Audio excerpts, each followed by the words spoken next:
Good evening. I'd like to welcome you all to the Benicia Unified School District, October 19th, 2017, regular school board meeting.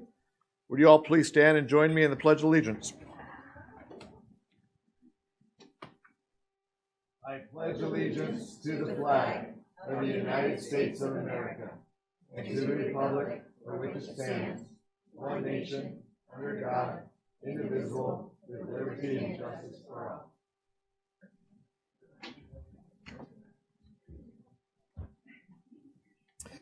Thank you. Do we have a approval of the agenda? I move approval as proposed. I'll second that. All in favor say aye. Aye. Any opposed? Okay. Highlight, Dr. Young. Welcome everybody who had an opportunity to come this evening. The highlight is an opportunity for us every board meeting to highlight a wonderful program that's taking place throughout the district. And the one that we'd like to highlight tonight is Matt O'Reilly and the high school video productions program at Benicia High School. So it's Matt, welcome. Welcome.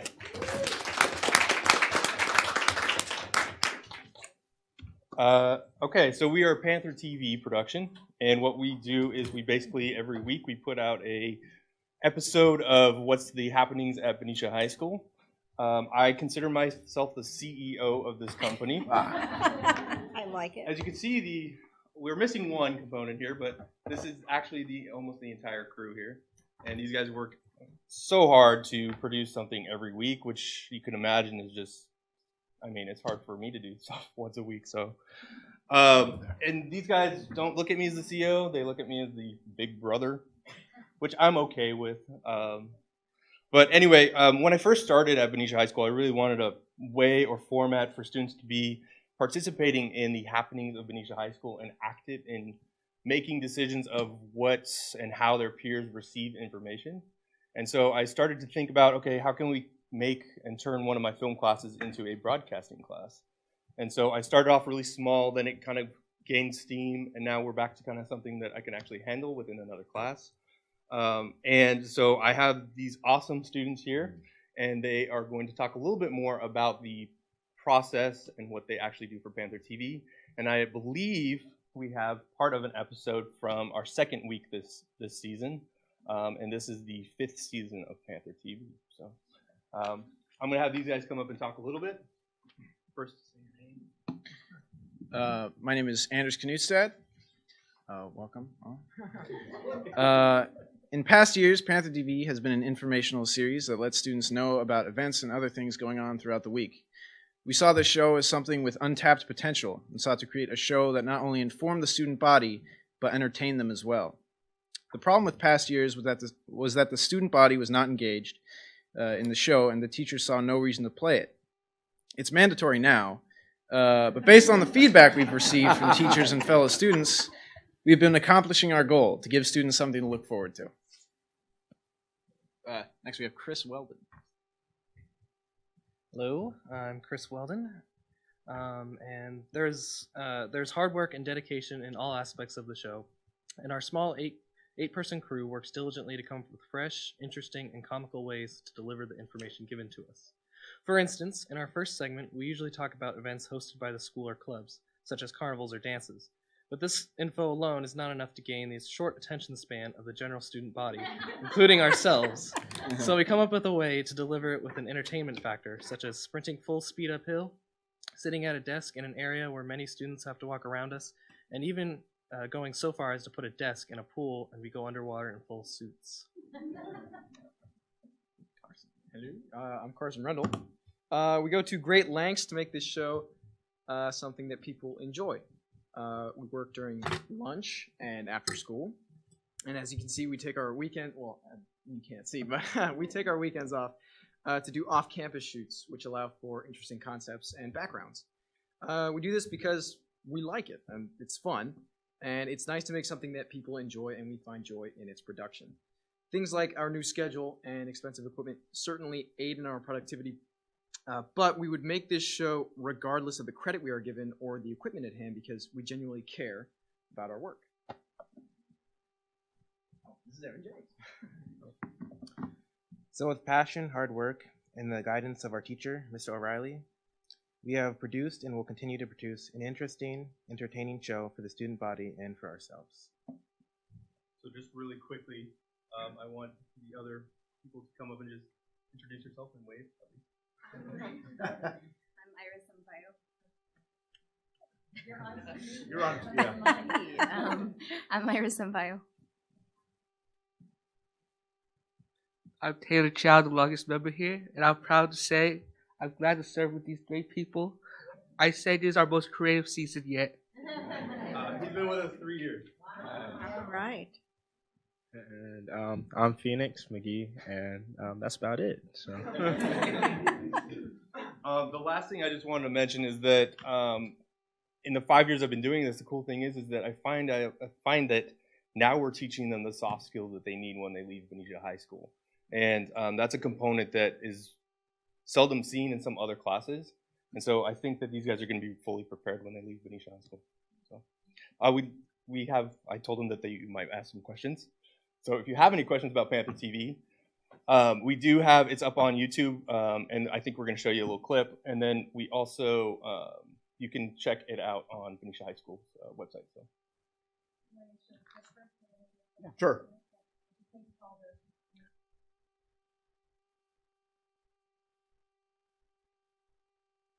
Hello, Panthers. As you know, we like to keep things kind of light and fun here on Panther TV, but on today's episode, we like to end things on a more serious note. Yes, this week is National Suicide Prevention Week, and we want to let everybody know that suicide can be prevented, and there are resources for those who are going through difficult times. Go ahead and take a look.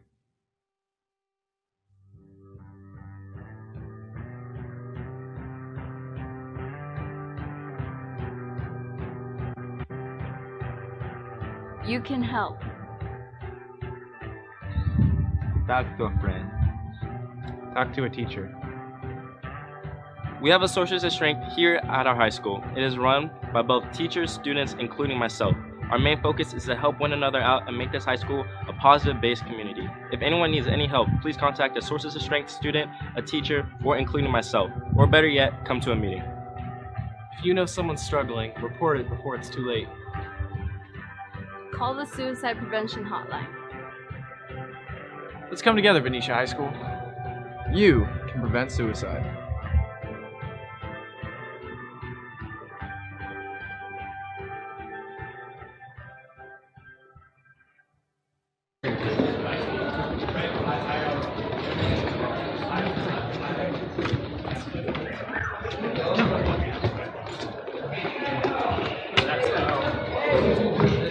Oh my god!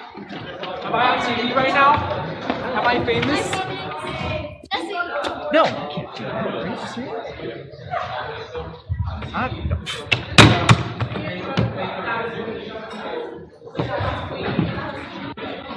All right, we're good.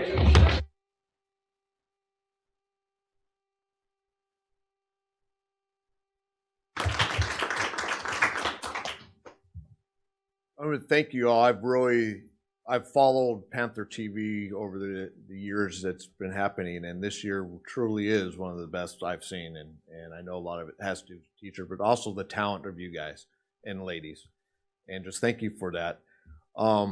Is there any thought of expanding videography to like covering games and stuff like that? Oh, do you want me to answer that one, or you want to answer that? Okay. I'll correct it. Okay. In terms of, do you mean like filming the actual game itself? Correct. We talk a lot about different ideas for the show, and that has come up a few times. However, we always want the focus to be kind of centered around the information. And so we've had a couple ideas involving games or like live practice and stuff like that. But a lot of it has been kind of tricky because we don't want to interrupt, you know. We have like only like 7 minutes. Like 7 minutes is usually the longest we want to go. I mean, we've gone over it before, but 7 minutes is like usually the longest we want to go. So whenever we try to come up with these bits, we try to incorporate a way that we could deliver information in as well, in sort of an entertaining way. So we've been working on trying to integrate maybe some videos of games and stuff like that. But thus far, it's kind of in the beginning stages. But I'm sure at some point it'll happen. To get 7 minutes, how many minutes do you have to film? How long is it? How much this ends up on the cutting room floor? Do you want to tell, maybe talk about like what you do on Monday? Yeah. Okay. All right. Yeah. Yeah, that'll help. Well, let's start when our week really begins, which is like Thursday, when the episode airs. So Thursday, we usually have something ready to film. We have a schedule. We're like, all right, we're going to shoot this. This seems like the thing that's going to take the most amount of work. We're gonna shoot this on Thursday because of the new schedule. We have like a very long time, Mr. O'Reilly's room. A very long time, Mr. O'Reilly's room. So we try to utilize that as time to film some of the longer bits. And Friday, Monday, and Tuesday are usually all also centered around just filming whatever we can. And if we have something that requires an off-campus shoot, like jumping into a pool, we're a little proud of that one, in suits and stuff, that we usually set that aside for like Sunday or Saturday or whenever anyone can make it to help shoot.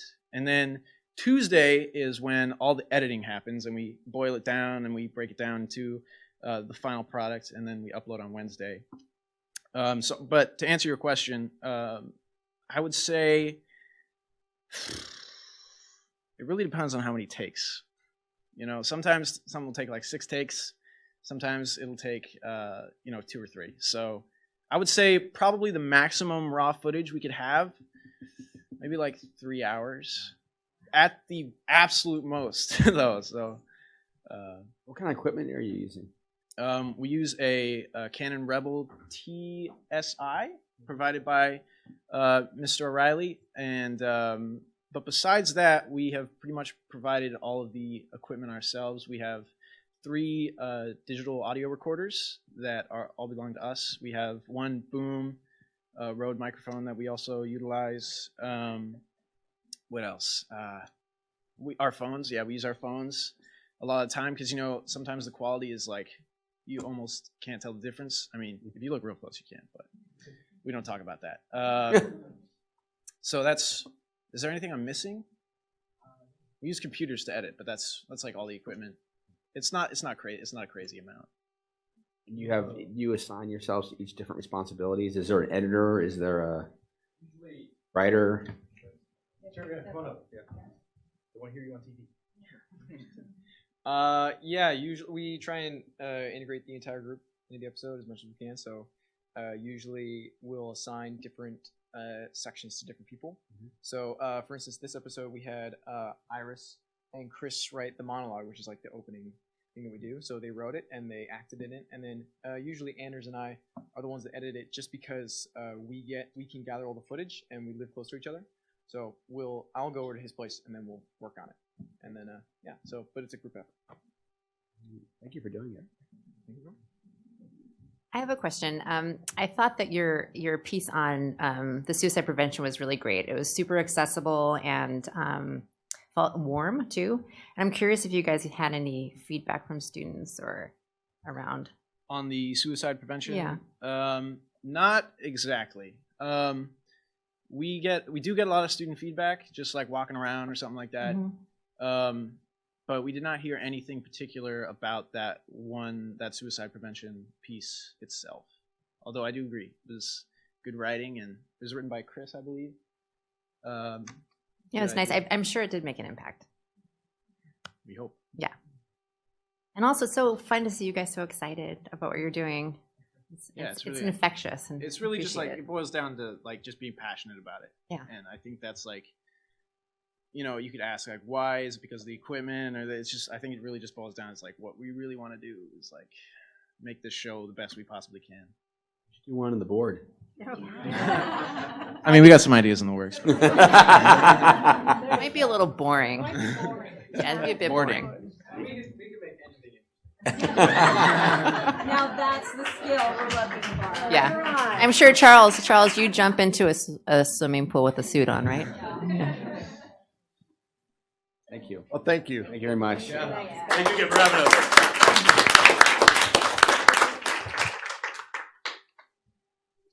At this time, we'll move to student reports.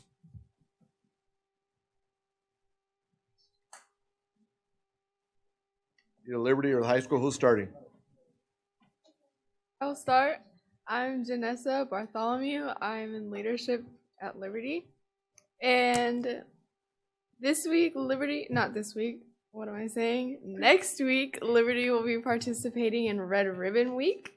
And we just are trying to help spread awareness to live a drug-free lifestyle. So Monday we are going to wear red.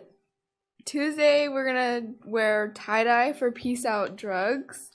And then Wednesday we're gonna wear jeans, like jean jackets and just jeans to be a genius against drugs.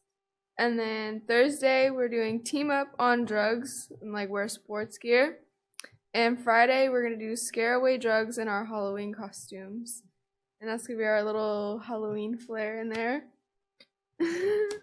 And we're gonna have presentations, and there's gonna be this flyer that we're gonna have students sign to just say, for our future, I'm gonna at least try and live a drug-free lifestyle as much as they want it personally to be for themselves, you know. And so on Friday, Liberty staff and students will be attending Sources of Strength training as a part of Suicide Awareness Month that you probably saw the high school is doing too. And then tomorrow's students are taking a field trip to a jet camp in Oakland, and that is an aviation institute for maintenance, and they're going to be looking at different kinds of planes and helicopters and drones, I'm pretty sure. Hi, I'm Chloe DeRocher from Liberty High School. First off, we're thinking about doing a door decorating contest for Halloween, as well as dressing up. And then Friday is the end of the quarter. We're going to have nachos at lunch, and Janessa's going to bring cookies. And then on Saturday, our students will be volunteering at the Robert Semple's Harvest Festival.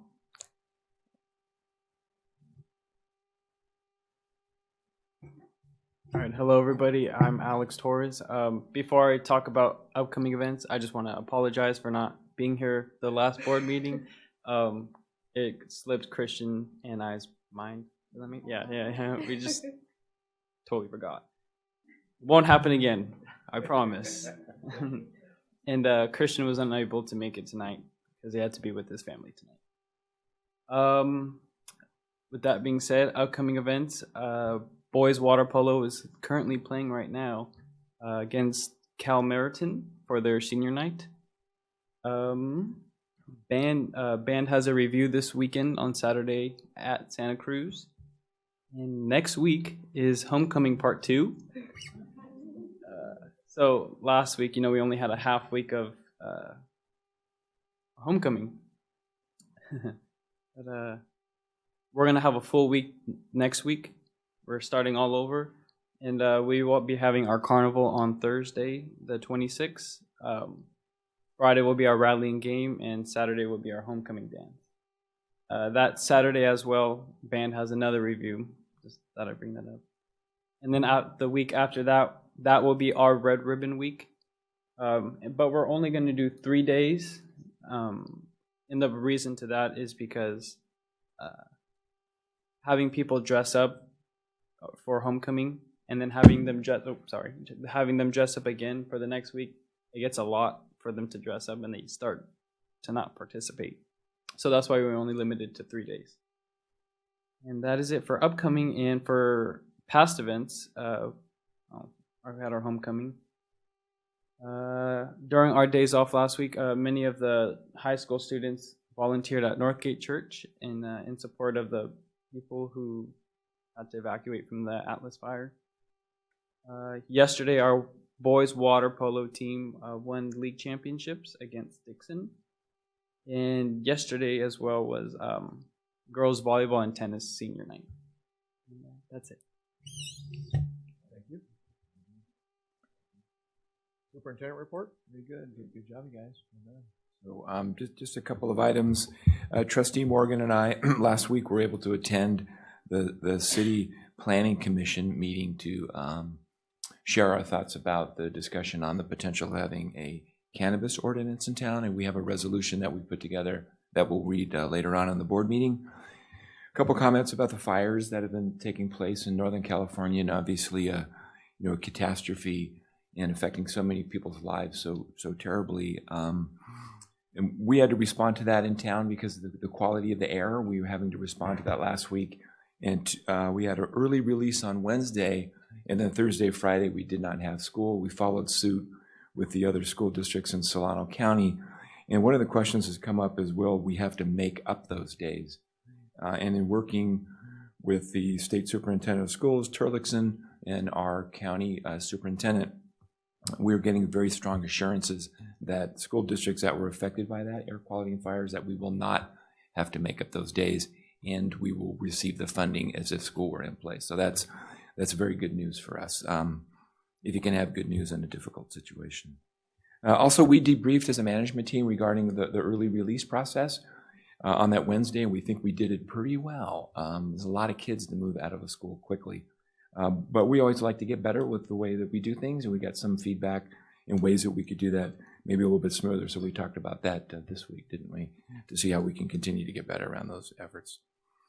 Real quick, Mr. Ray Hill and I and Roxanne Egan, we have the Bond Oversight Committee, and that group continues to help us monitor our efforts with the bond and make sure we're spending those dollars appropriately.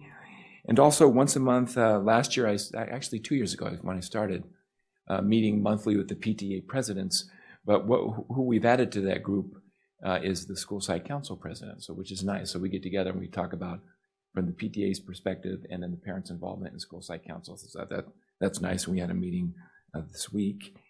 And my last quick point is try to point these things out to us as regularly as possible. Our vision statement, our beliefs, and our desired characteristics of a Benicia graduate. And just briefly, two of them I'd like to point out and give you an indication of some work that we continue to do around it.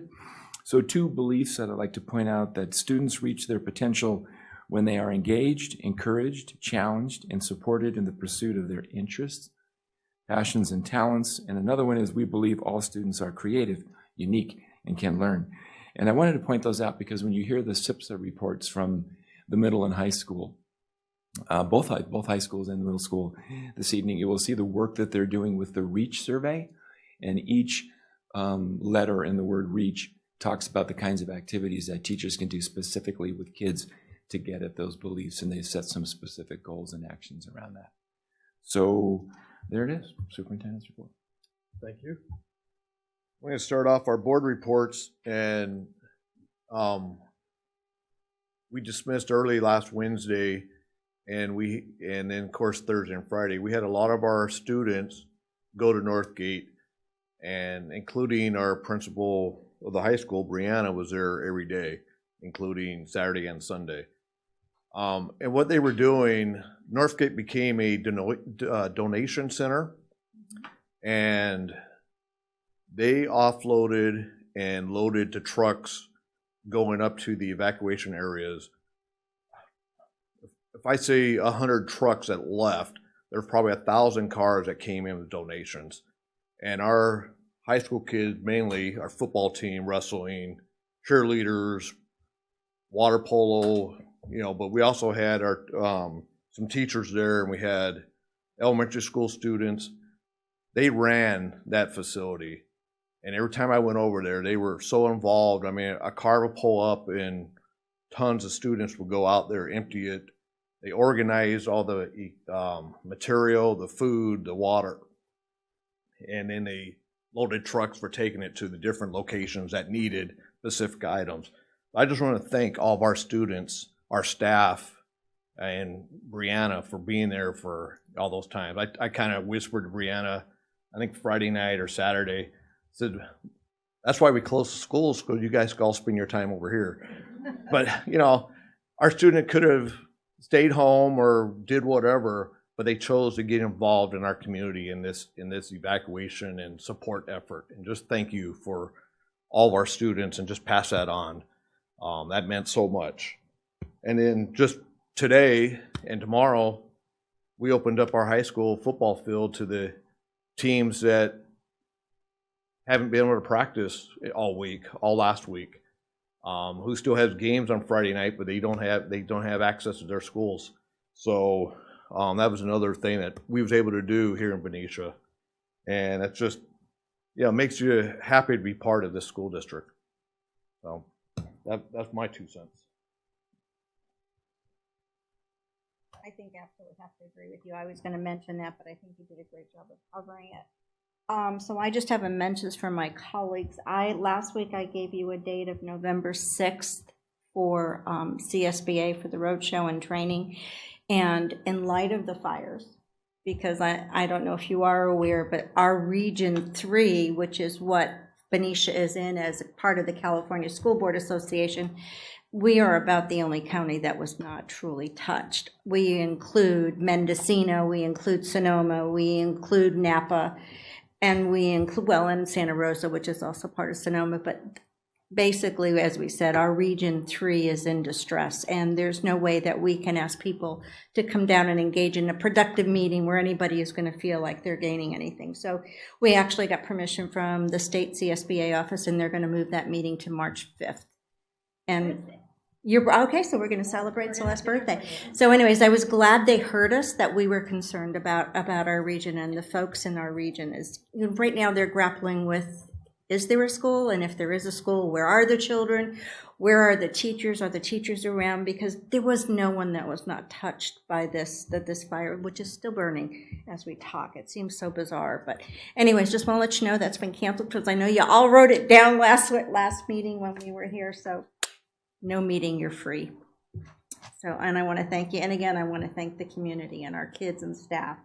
That was an incredible effort. And I want to thank Nortgate for spearheading that. That was a pretty amazing Herculean feat.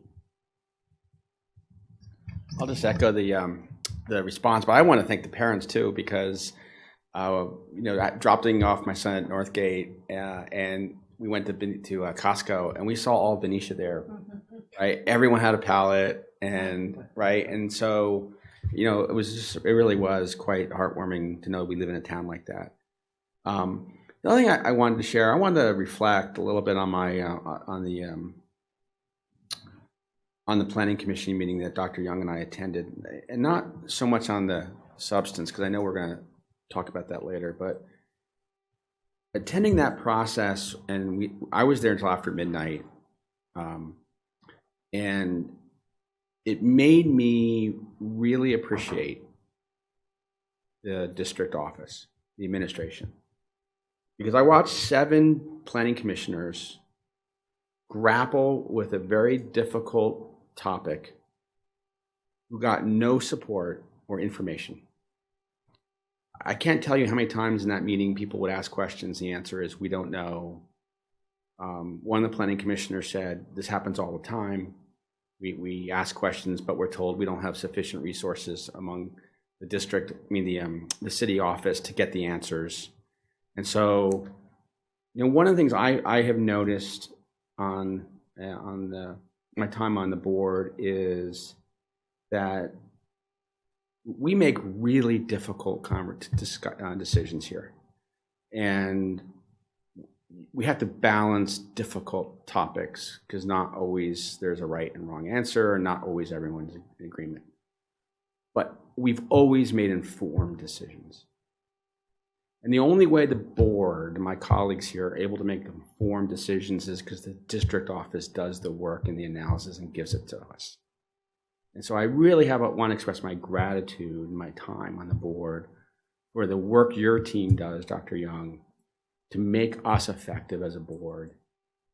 I could see such a difference in the fact that we have the right amount of we have the right people, and with the right mindset and the willingness to answer the hard questions, and to come to board meetings prepared to answer hard questions. And the comparison to the planning commission to our meetings, to me, it was so stark that it just reminded me to thank you, just to express my gratitude to the work your team does to make us effective. Thank you.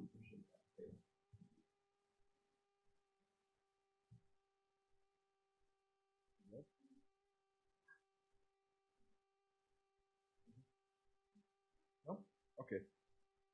I'd just like to thank Benicia Youth Action Coalition, because a lot of your Red Ribbon Week stuff I did it. I know. Really fast. Came from BYAC, and you know, it's important to them that the information gets out about drugs and drug prevention, and just thank you for taking the time to do the red ribbon week stuff.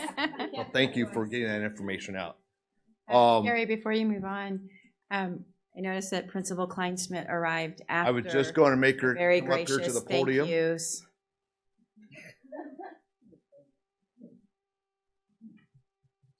Beginning of our board reports, we talked about how you were so involved with our donation center and with all of our students and a lot of high school students, and we just want to thank you for your involvement in all that. And as you came in late, we'll make you stand at the podium and acknowledge it. But, sorry, I came in late. It was a situation at the high school that we had to deal with. But from bottom of my heart, and I know every board member here shares that, just thank you for being involved and your work out there clear through Sunday afternoon. So thank you. Well, thank you for the 2 days off to do that, I guess, because I wouldn't have been there without that. But it really goes to the students who participated. Alex was one of them. I saw him there many days. Staff who constantly were coming through with donations. It was just special to be a part of it. So I'm very humbled by that. So thank you. Thank you. And doing that, though, you serve as a very good example for your students. Thank you. Okay. With that, thank you, students. Thank you. Good night.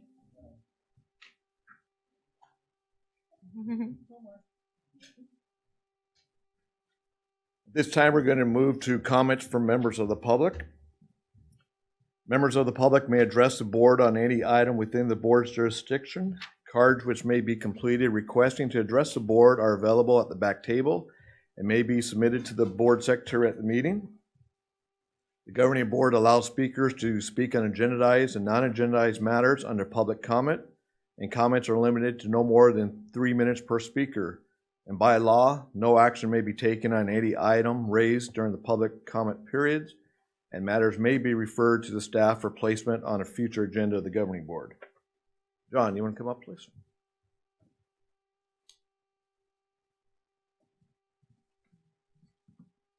Hello, board. And yes, just wanted to give a couple of updates about the band program. On October 9th, the Benicia High School Marching Band program went down to Fleet Week, Golden Gate Park, placed third. There is a cash prize associated with placing third. I didn't know that, so that's pretty cool. But at the end of the competition, the band does their sign off or encore. They play several songs, so some rock charts, some various pieces, and they had a crowd show up, and it was just kind of cool to see it happen. And they represented the school very well down in San Francisco. So you already know about the Santa Cruz Band Review. The high school will be there. Middle school will be there as well. The middle school has been hard at work, despite missing a little practice last week, but they're going to be ready for this. First year without Mr. Walb. So then there is on Sunday, October 22nd, the rescheduled Benicia High School Marching Band Golf Tournament at Hidden Brook, in case anyone is interested in that. And then the following week, the 28th, there will be the Benicia Middle School and Benicia High School marching bands competing at the Foothill Band Review. And one comment, so just on the tail of that drug prevention awareness,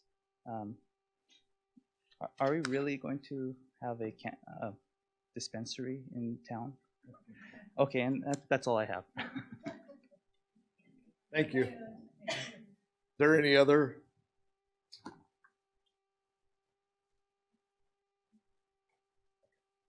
Is there any other public comment? And John and everybody else, we will be talking later on in the meeting about a resolution from Benicia Unified School District on the marijuana issue. So that's later on in the meeting.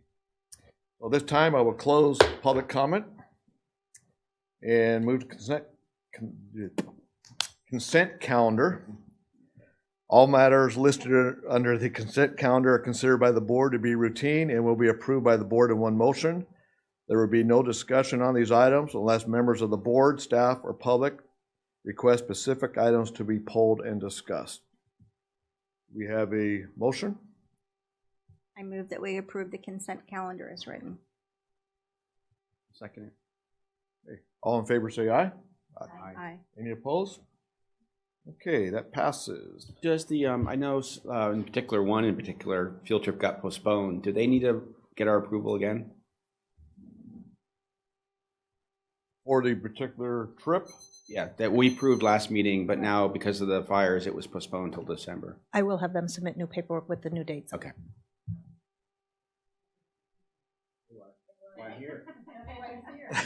That's right, we have this. I will not be here the week of December 11th meeting. No gifts? Okay. No gifts. Okay, moving on to the discussion items. Report and update on curriculum and instruction. Thank you. I'll tee it up real quick and then turn it over to Dr. Beatson. This item comes really out of the presentation that we gave, that Dr. Beatson and Ms. Rice gave at the last board meeting around our student performance on SBAC. And one of the trustees, I think several of you, requested a presentation on the overall instructional program, the kinds of things we do that wind up affecting student performance on the SBAC. And I'd just like to point out that we develop a governance calendar at the beginning of the year, and we plug in the items that we know that we need to get at, and we cycle through every year. But that also this reflects a conversation, kind of a real-time response to our work and bringing it up in this setting and being able to put it on there on the agenda and talk about it. So that's it. And we welcome Ms. Rice and Dr. Beatson. Well, it's a great example of Peter's point that we feed back the information that we ask for. I appreciate it. Well, thank you.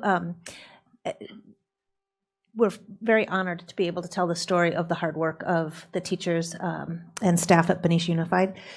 We often give you small segments of different pieces, and we thought it was time to give you the overview, so that comprehensive look of all, and it's not all the work, but much of the work that's happening, and then also point out kind of some of the new work that's been happening. And Stephanie's going to take it from here. All right, thank you. Good evening, ladies and gentlemen of the board. My name is Stephanie Rice, Coordinator of Educational Services, and I am privileged to be here tonight to share the work of the teachers that's affecting our students. Our outcomes are to help you understand the comprehensive instructional programs, assessment and progress monitoring, and professional learning that's happening in our district. As Dr. Beatson said, this is only a glimpse of the overview. We think it's really important, though, to show all the pieces of the puzzle to you all at once, and then we can come back and go deeper into some of the areas, hopefully bringing some teachers and students that are going to tell their experience from being in the classroom. In this slide, you see our program mosaic. So you see several pieces of the puzzle of Benicia Unified, not all, but what this shows is that student learning is at the center of everything. That's always our focus here on Benicia Unified. And if you can click on the implementation map, we have brought this forward to you before. But we have several things going on all at once in Benicia Unified. It's what we call our whirlwind. It's what teachers, administrators, and everybody in Benicia Unified are working on a daily basis. So we may have a new target each year or every few years that we're trying to work on, but we're always keeping a focus or apprise the work that's continually going on. So on this document here, and it's linked so you can look at it at a closer view later, if you look at, say, second grade, which is fourth down, and then, any of you just stop right there, and we look down the center column, that's ELA for 2017-2018. And we have it color-coded because we have things that are in what we call a soft launch. That's in the brown. So it's things that we are doing professional development on, researching, trying out. And then we have things in the green that are what we call being launched. So we're in the first year of that going on. In the orange is where it's been launched and we're really providing heavy support to our teachers for our students in this area. And then you also see things in the blue because those things have been ongoing, but we call that maintenance because we don't want to just lose sight of the things that have been going on. We want to continue to develop that.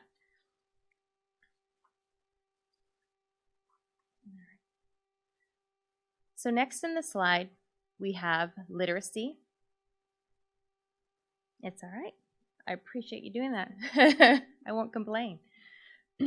Literacy. So I can say in our district K-8, we have what is called the workshop model. New to our district this year is our 8th grade has transitioned to Reader's Workshop. 6 and 7 transitioned last year, so that's new for BMS. And then also this year, our 2nd grade has also transitioned to Reader's Workshop as well.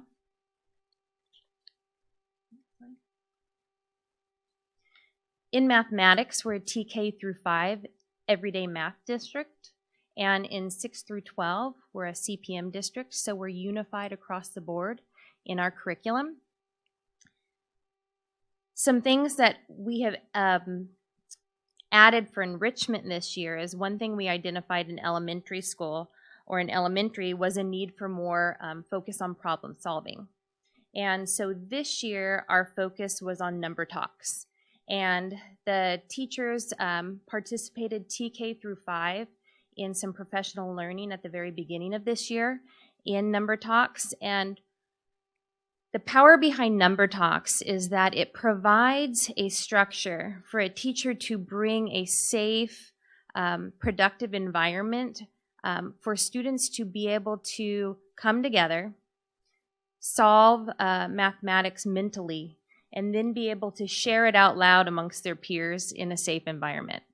Now, the power behind this is, as a teacher, you're recording all the different ways that the students are solving their problems. And so then you're acknowledging that there's not just one way to get to the root of a problem, that there's several ways, and we don't all think the same. And then that added piece is the teacher then comes back and in their own style and in different ways has the students look and acknowledge the different styles and then choose whether or not they would want to stick with their way or whether they would like to adopt a new way. So it really is taking it to that next level of having students be able to explain their thinking, acknowledging the thinking of others, and come together to find the most efficient way for themselves. So that's in elementary. Also in the middle school, to complement the rich rigor of CPM, they're also bringing in a program called iExcel. So it's kind of the balance of this heavy, rich, deep thinking program balanced with a more straightforward algorithmic way. So we've had some good positive feedback on that. And then at the high school, a new shift this year is in 9th grade, we no longer have pre-integrated. All 9th grade students come into integrated 1, but they can come in at different levels that will support their needs. So for example, we have integrated 1 and they can have a support class if they're needing some more support. They can take integrated 1 and some students have been placed in an access period where they're with their math teacher during access, so they have that link to them. We also have integrated 1 that's been broken up into integrated 1A and B to support those students that need to just take more time in the process. And we also have a co-taught model where we have a SPED teacher and a gen ed teacher co-teaching for our students.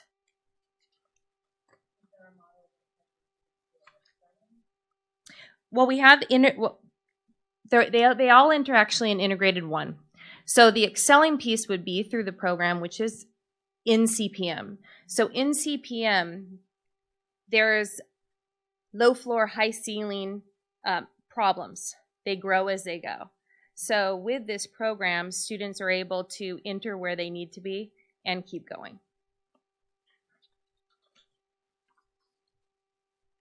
Right, in science.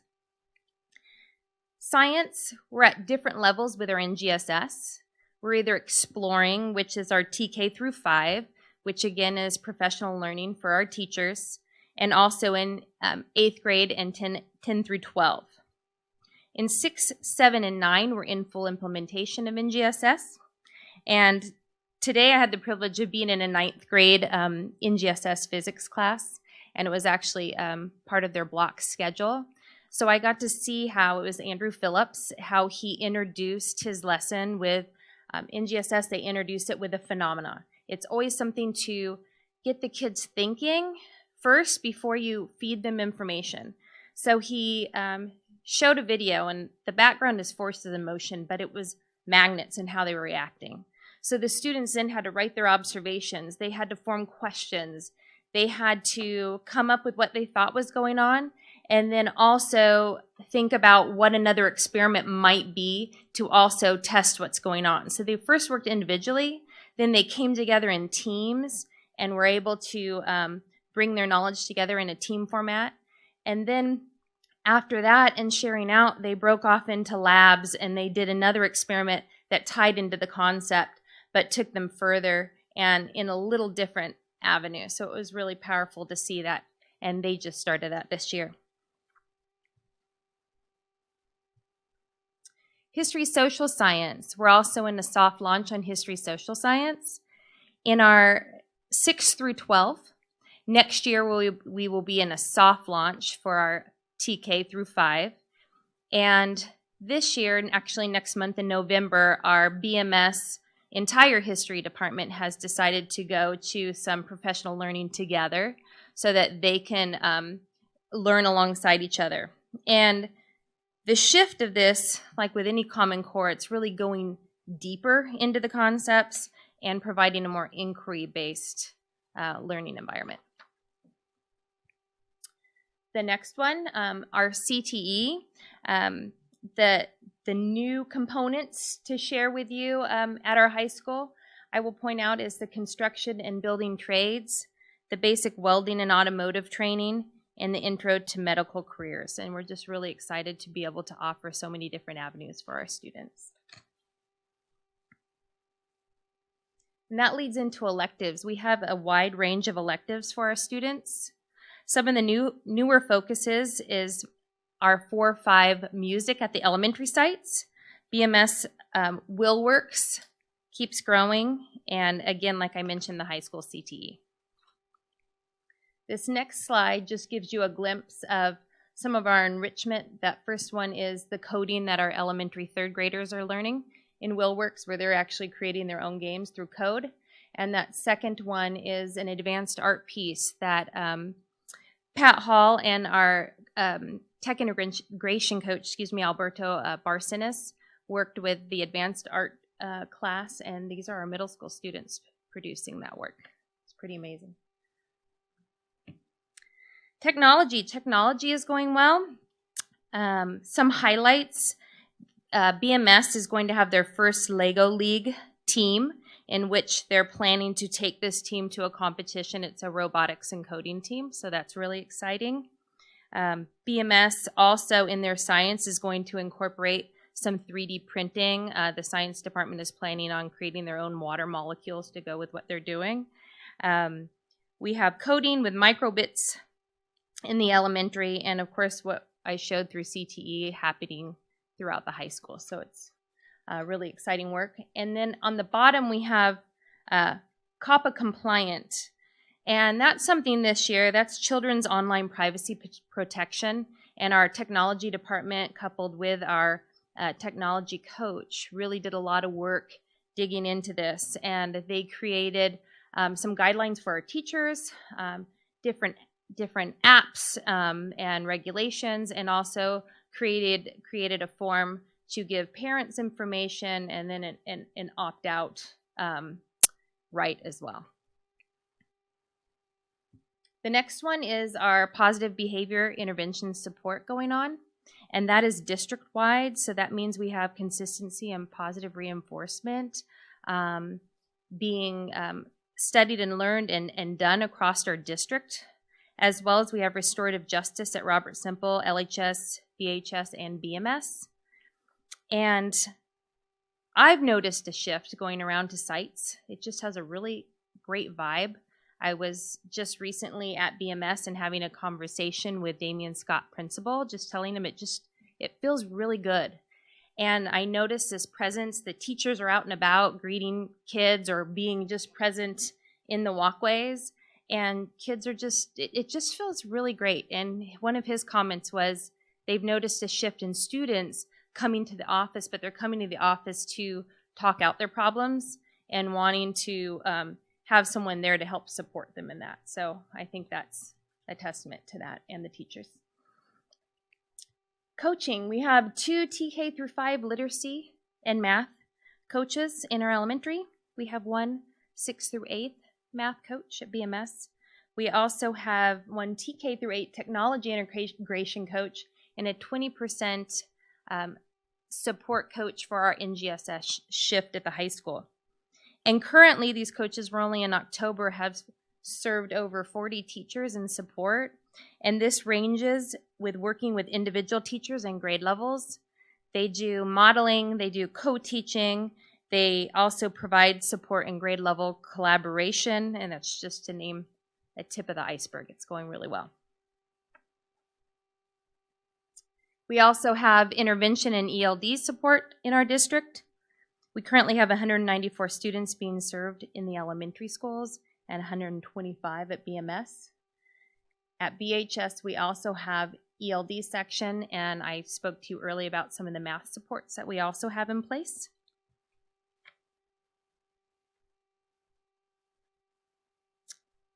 Assessment. Some of our progress monitoring tools include, as you know, our benchmarks in reading, writing, and math.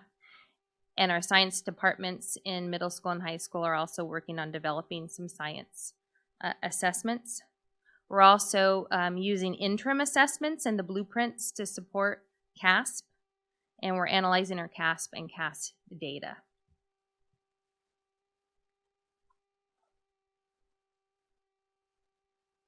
Professional learning and support. I've spoke about a lot of these, but some of the newer things or the bigger work going on in elementary, like I said, number talks. We also are doing a lot of work through Teacher College, not only from Teachers College, but teachers that have been trained there from Teachers College are now providing professional learning to our teachers. The NGSS rollout at the middle school. We have some book studies going on as professional learning. The history framework will be a big one starting this year. At Liberty, they're working on building a robust advisory to make those connections with their students. And at the high school, we know that a big focus is their block schedule and their newly added access period. We also did some summer support. And we had a summer jumpstart, which was for incoming second grade to support reading, and our incoming 6th grade and our incoming 9th graders to support them in math this summer. We also offered PD training that teachers can go to, such as CPM, Teachers College, and some other UC Davis math trainings, as well as provided by our teachers. We had some guided reading support, everyday math, and some training for our new teachers new to Benicia Unified, as well as new to grade levels in math in the elementary schools. Stephanie, what's the assessment plan on the summer support? How are we tracking those children to know if the summer support was helpful? We were just discussing that, actually, and I was discussing that with our team as well as some teachers, because we're also working with the high school on really analyzing. Our focus right now is in math, but really analyzing where the kids are and how we can support them in their first year in high school. So we were looking at the 8th grade. So what we're doing is identifying who the students are, and a few of the students I've already started checking in with as I'm visiting, because I actually taught it as well. Just seeing how things are going, getting feedback, that non-formal way. But also we're going to pull their grades in Power School to see where they are to see what difference. And we're hopeful. It was only 2 weeks, so you're not going to work magic. But what I saw in the fifth going into sixth grade, we did a lot of growth mindset and just a lot of breaking things down. And we were building that just confidence, and we did it just 2 weeks before school started. So it'll also be then finding out which teachers they have and reaching out to them to see where they are as well. So just spoke about that. You're reading my mind. How about on the, I'm sorry, on the prior slide on professional learning support, is there a feedback loop for you to know if the professional learning support is helpful, effective? From the teachers' Yeah, do you have perspective? surveys? How do you? Yes, with every professional learning we do a survey. Okay. And what we do is we read through all of it.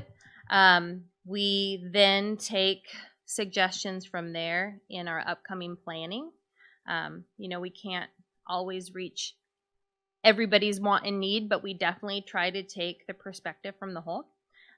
We just did some professional learning in elementary for ELA, and I brought some of the feedback in from the former PDs to show them what we've seen, and that's where we've gone. So we're trying to get better with that because I know there is a need for that connection. So thank you.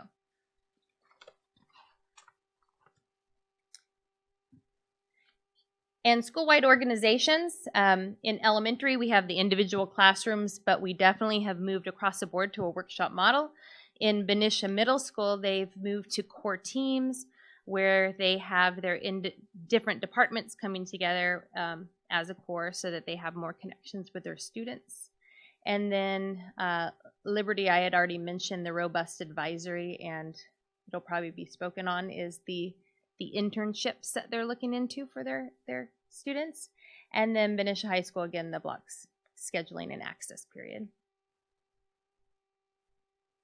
And then now it's time for questions. I ended with, together we may give our children the roots to grow and the wings to fly. And I definitely think it's a together thing. Thank you. Questions? Great, thank you.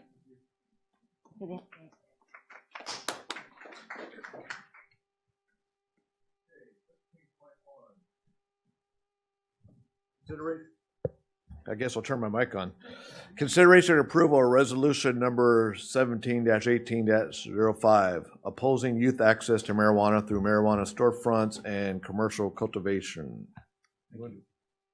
The purpose of this agenda item is to share with you, trustees, and the community a resolution that we drafted for your consideration and hopeful approval this evening. And also, we were able to provide a copy of this to the City Planning Commission last week. The resolution is somewhat lengthy.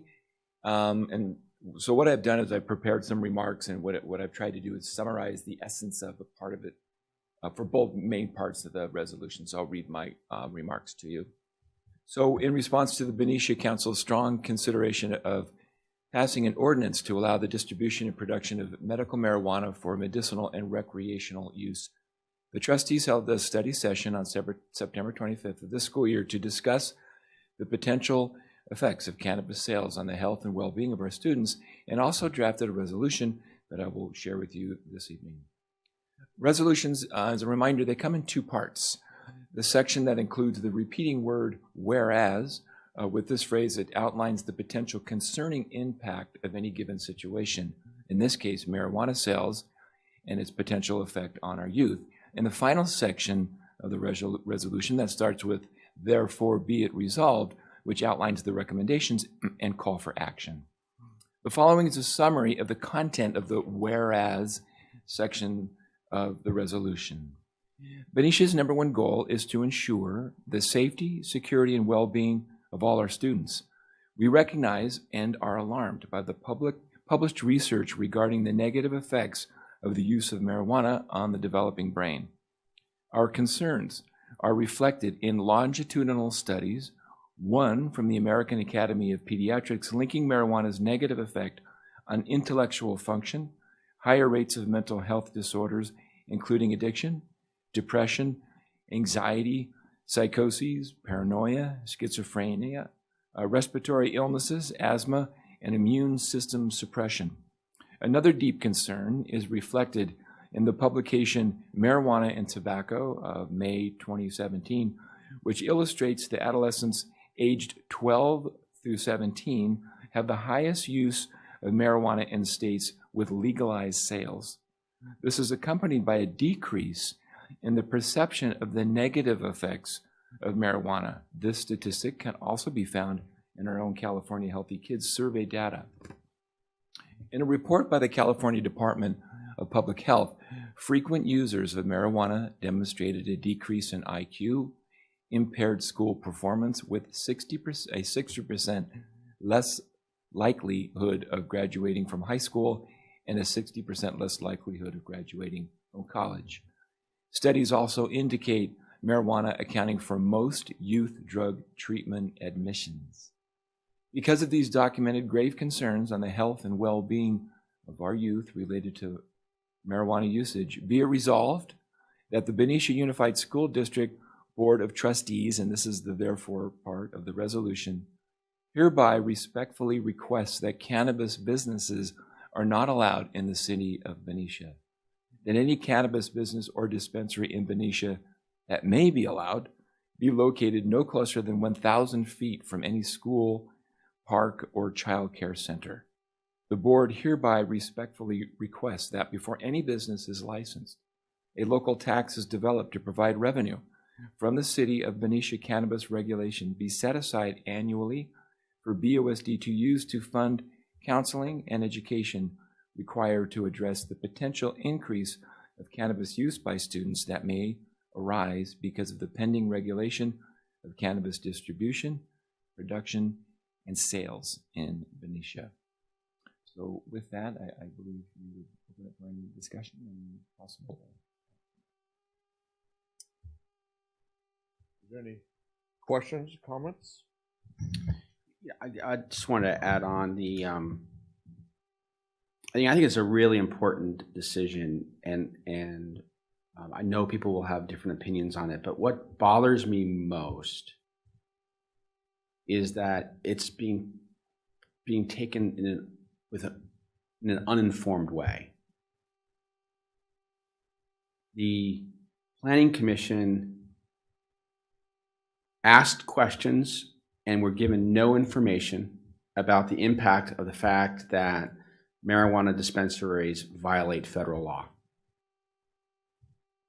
As it pertains to our role as trustees, I worry about that normalization, if you will, the impact as role models, as elected officials, as members of the community, on the message that sends to our youth that federal law is not the law of the land.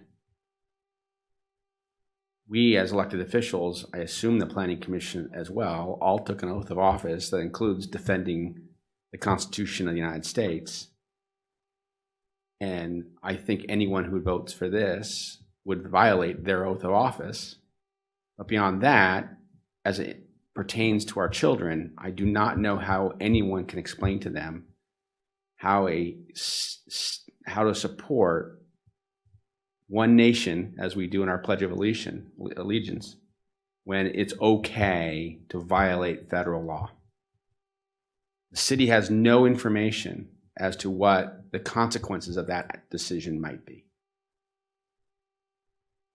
The city had no information about what the impact to our children might be. The only information they had regarding children was what Dr. Young provided them in draft.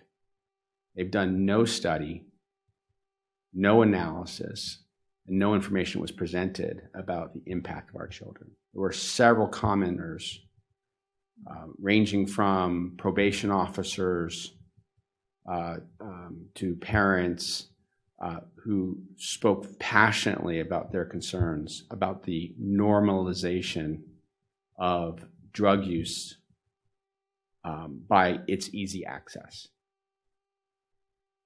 The city has no information about the impact to water usage,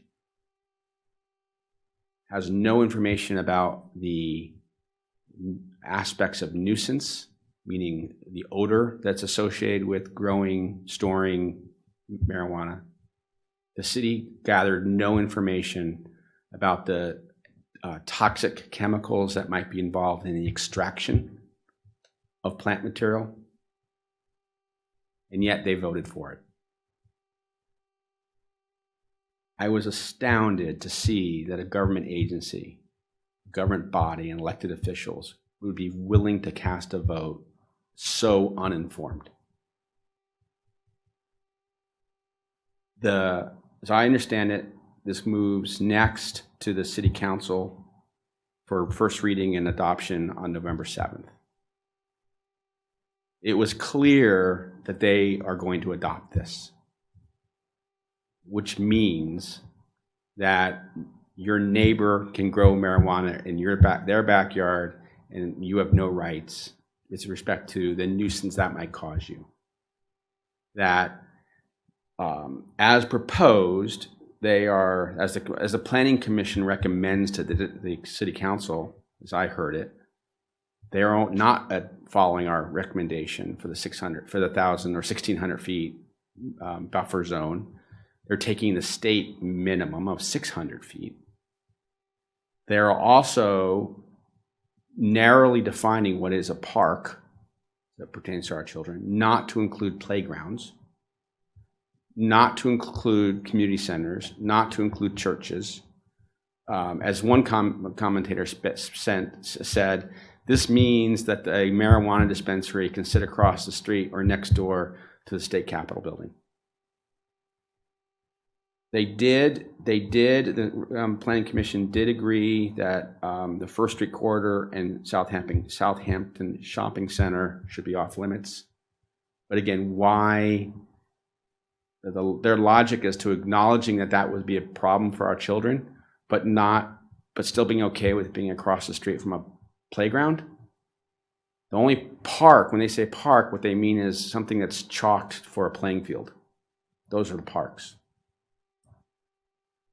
I think this resolution, I'm very supportive of it, is again asking the City Council to study and make an informed decision and not rush to enact something that I don't believe the residents of this town have had the opportunity to consider the unintended consequences of yet.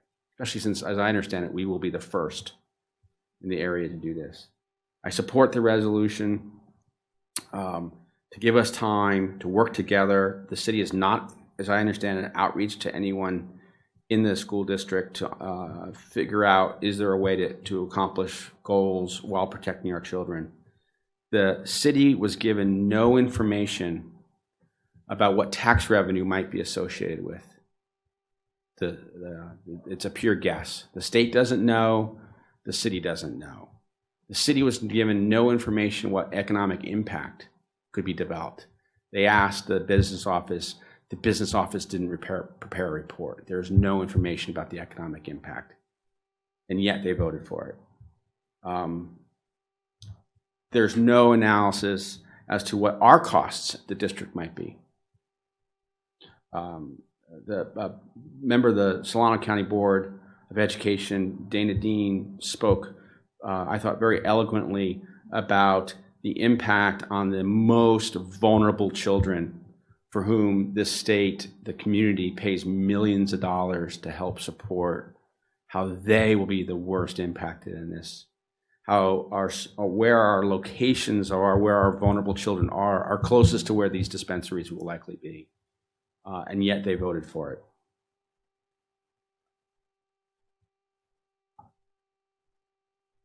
I hope people will attend the November 7th meeting. I hope we pass this resolution, that it's delivered to the city. I hope they consider it and will be thoughtful and perform their sworn duties to act in the best interest of this town. I cannot for the life of me figure out why there's such a rush. Thank you. One of the things I've heard a lot that It's not going to increase any use or access to our youth. And I just got this week Colorado's impact report for 2017. It's 176 pages, and I will freely send that to anybody who wants it. Send me an email. I will send that to you.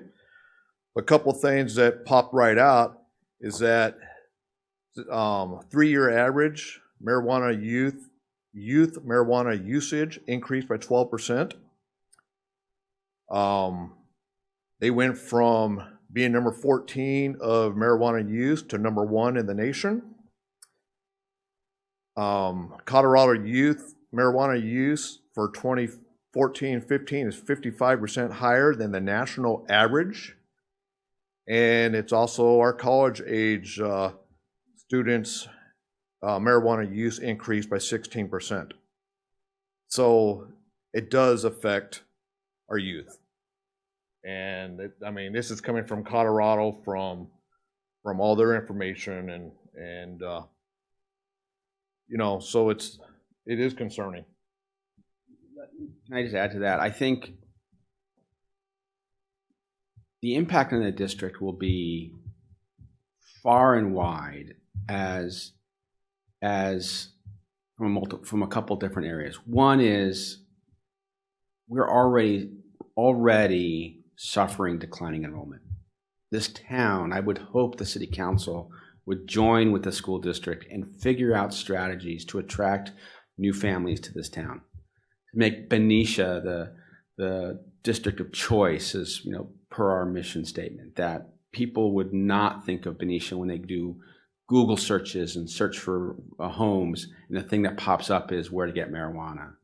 Where they drive down streets and they see marijuana dispensaries. That's not going to attract young families. And if we don't stem the tide of attrition in our enrollment, the district's going to have a harder time to meet the needs of this community.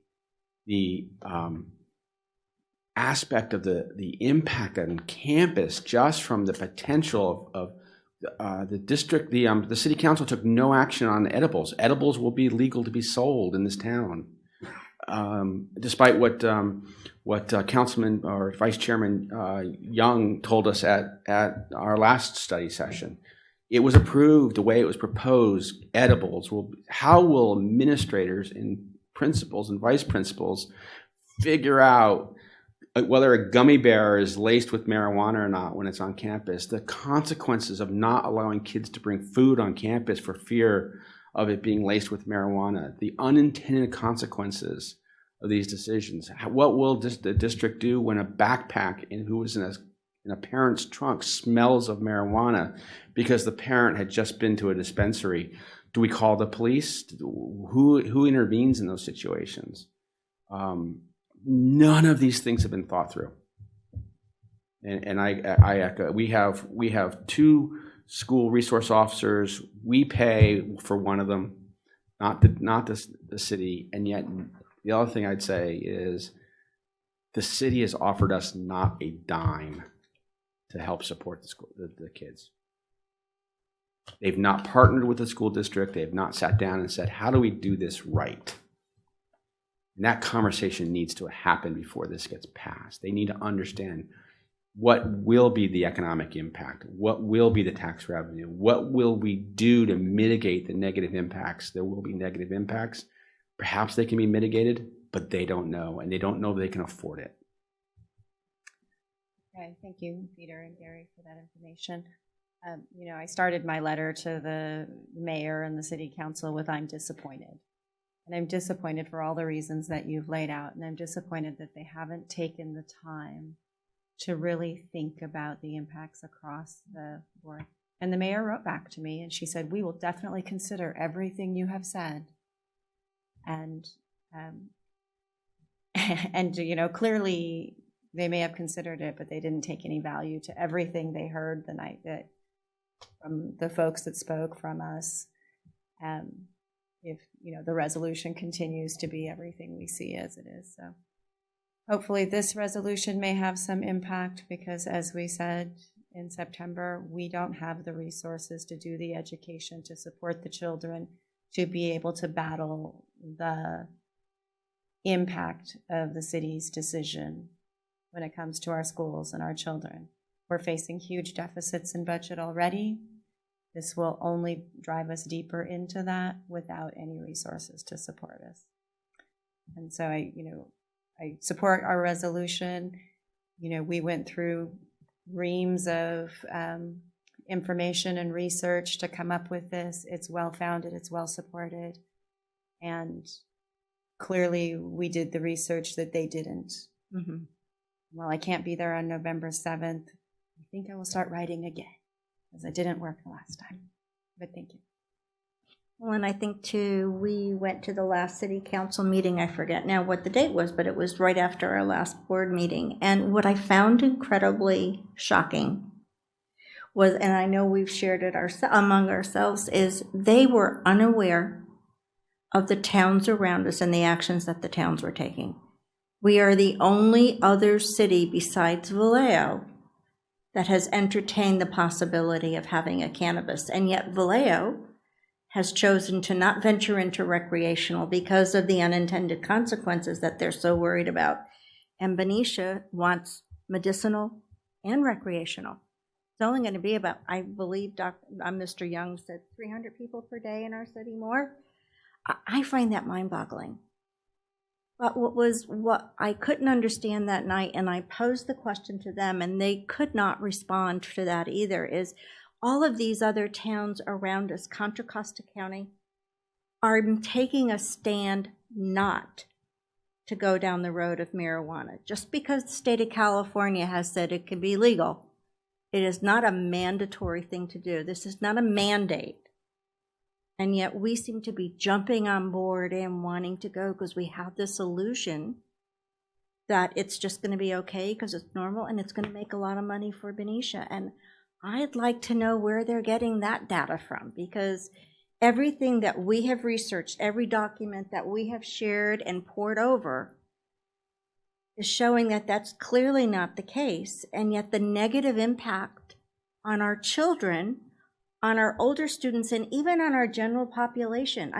Those aren't first places in the nation that I really want to be. So I guess that is my concern, and I don't understand why, as a citizen in this city, they are not hearing us. I am very frustrated, and I absolutely back this resolution 100%, and I will be there on the 7th, and I think we should have a real coordinated effort. Thanks everyone for sharing. I think you guys poured over more stuff than I did, so I appreciate your hard work in putting this together. And I'm in support of the resolution. I think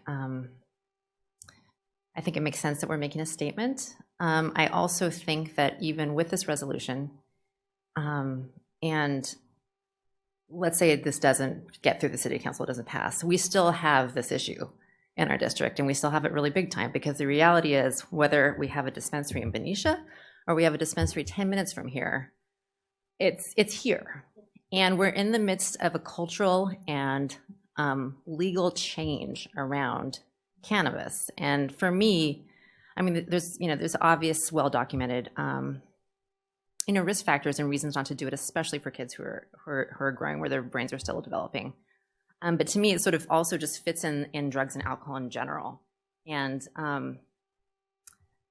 again, I support this. I think it's important, but I don't think this by any means, even if the city council doesn't pass it, mean that we don't have this issue to deal with, because the edibles are everywhere. I mean, this stuff is here.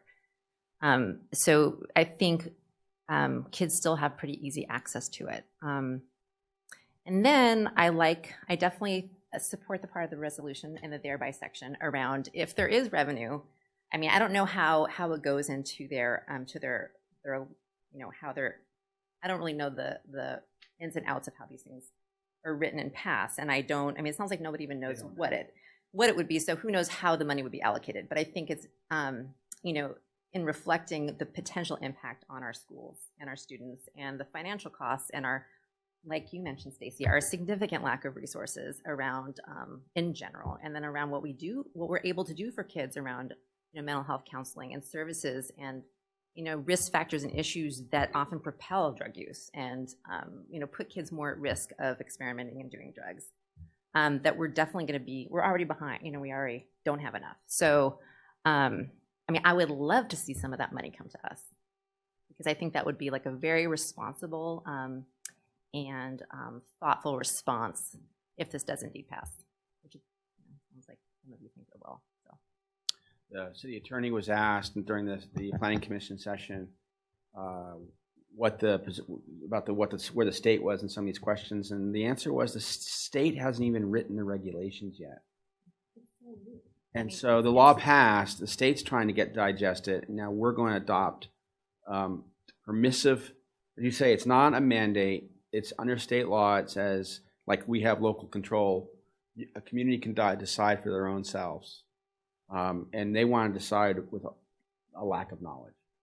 Right, and there really is, I mean, there's longitudinal data around health impacts of marijuana usage, right? But there's not longitudinal long-term data, obviously, on legalization and the impacts on communities and school districts. I mean, this is like, this is the Other than beginning. Colorado's, Which is 4 years in. Which is 4 years in, but we also are going from having legal sales where you can get it with a medical card or whatever to recreational as opposed to illegal to recreational. So it's sort of hard to say. I mean, to me, it's definitely important research and data, but I don't know if it will exactly reflect our experience, and it's just hard to know. So we're sort of in this cusp of this big significant change culturally and legally and health-wise, and we have to write it. And I, again, being at the stage where you don't know what you don't know yet. So one of the examples that came out during the session was one of the things the police chief worries about is cultivation. Because if you put 6 mature marijuana plants in someone's backyard, it's going to be tempting for people to jump a fence, steal it, or cut it, or use it, right? Our children, our high schoolers, or youth, or whoever. And his worry is that property owners try to defend their property. And so they don't know how to deal with that, right? So they haven't even thought about those issues. Well, what is it? When I looked on the internet, I don't know if it's correct, but it was saying a mature marijuana plant could be worth $4,000.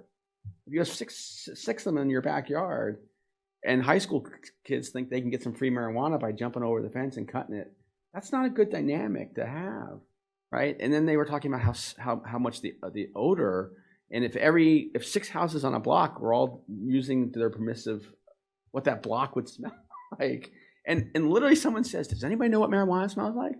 And someone in the room said, "Well, it's really smelly." But there was no study. So, someone asked the question, "Can marijuana dispensaries get insurance?" And they don't know. Can you imagine being next door to a marijuana dispensary and having it burned down and not having insurance? Yeah. So I don't know. I don't know what the answer was, but what I was just dumbfounded was they're doing it uninformed. Right, and so we're having to come. I mean, I think this is it was a responsible thing to do by paying attention to what's going on in the city and by addressing the issue. I mean, I think it's going to be a long road. I think even if Benicia doesn't pass it, in terms of the impact of use and just much more, increased access to stuff. I just think of it as a social experiment with a whole bunch of unknowns, and it's our job and our roles to protect our kids as best we can. So I propose we. Any public comments or questions? Okay. Do you have a motion? Make a motion that we approve the resolution as drafted. I'll second that. Roll call vote, please.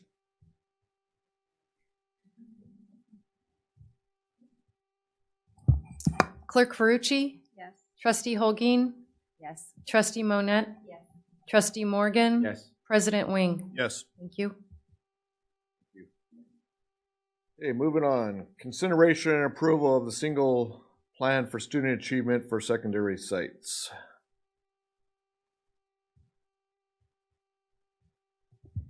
Good evening. Our secondary principals are here tonight to share with you their plans. We do this annually, that they've developed with their staffs and school site councils. These plans are based on data, both local and state data, and they're in alignment with our strategic plan, LCAP, and with our wildly important goals that we've been talking about here at the board meetings and in our district. So tonight we will hear a short presentation from each of them. They'll all have 3 components, looking back at how did we do last year on our goals, what are our new goals for this year, and then some highlights from their plans. And their entire plans are attached to the document for you to review as well. So, next slide. Basically, I just said what the outcomes would be, looking back at the progress, looking at our new goals, and understanding at least one highlight. And the single plans are a requirement that we need to do yearly, and the purpose is to raise the performance of all students, so it gives us some laser-like focus. We have worked really hard to get our format more consistent across the district, and I think we're getting really close with that. And they're based on multiple data points, so even if the goal has one particular measure, the progress monitoring that we do has multiple data points because we know that that's really important. So at this time, I'd like to welcome up Mr. Scott, our Benicia Middle School principal, to begin his presentation. Let's see if I can get this taller. Hopefully. Well, thank you. You know, I think on these presentations, something to keep in mind is a lot of times you see a lot of data, and you see the kind of pre-data, post-data, and I hope I can share this, but I hope also you hear that although that's quantitative in numbers, that what I try to explain is really the hard work of my staff, and what they do on a daily basis really should reflect, you know, the progress we're making. And I hope that message comes clear, because there is a lot of hard work and effort with our students and our teachers here.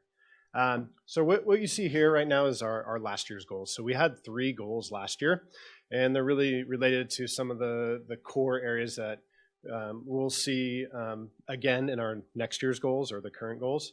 But last year we had a goal of increasing literacy by 10%. And we also had a similar goal in math, so to increase literacy, or not literacy, but increase mathematics by 10%. And those are the first 2 goals. I'll get to the third goal in a second, but if you see our main measurement is really the CAS, the SBAC. And we did make some progress there. If you look at the overall in both ELA and math, we did see an overall increase of 1% in both of those areas. If you break it down further into 6th, 7th, and 8th, for both ELA and math, you see a similar pattern. You see about a 6% increase at our 6th grade level, about a 4% at our 7th grade level, and then 8th grade is about the same in ELA and math, about 6-7%.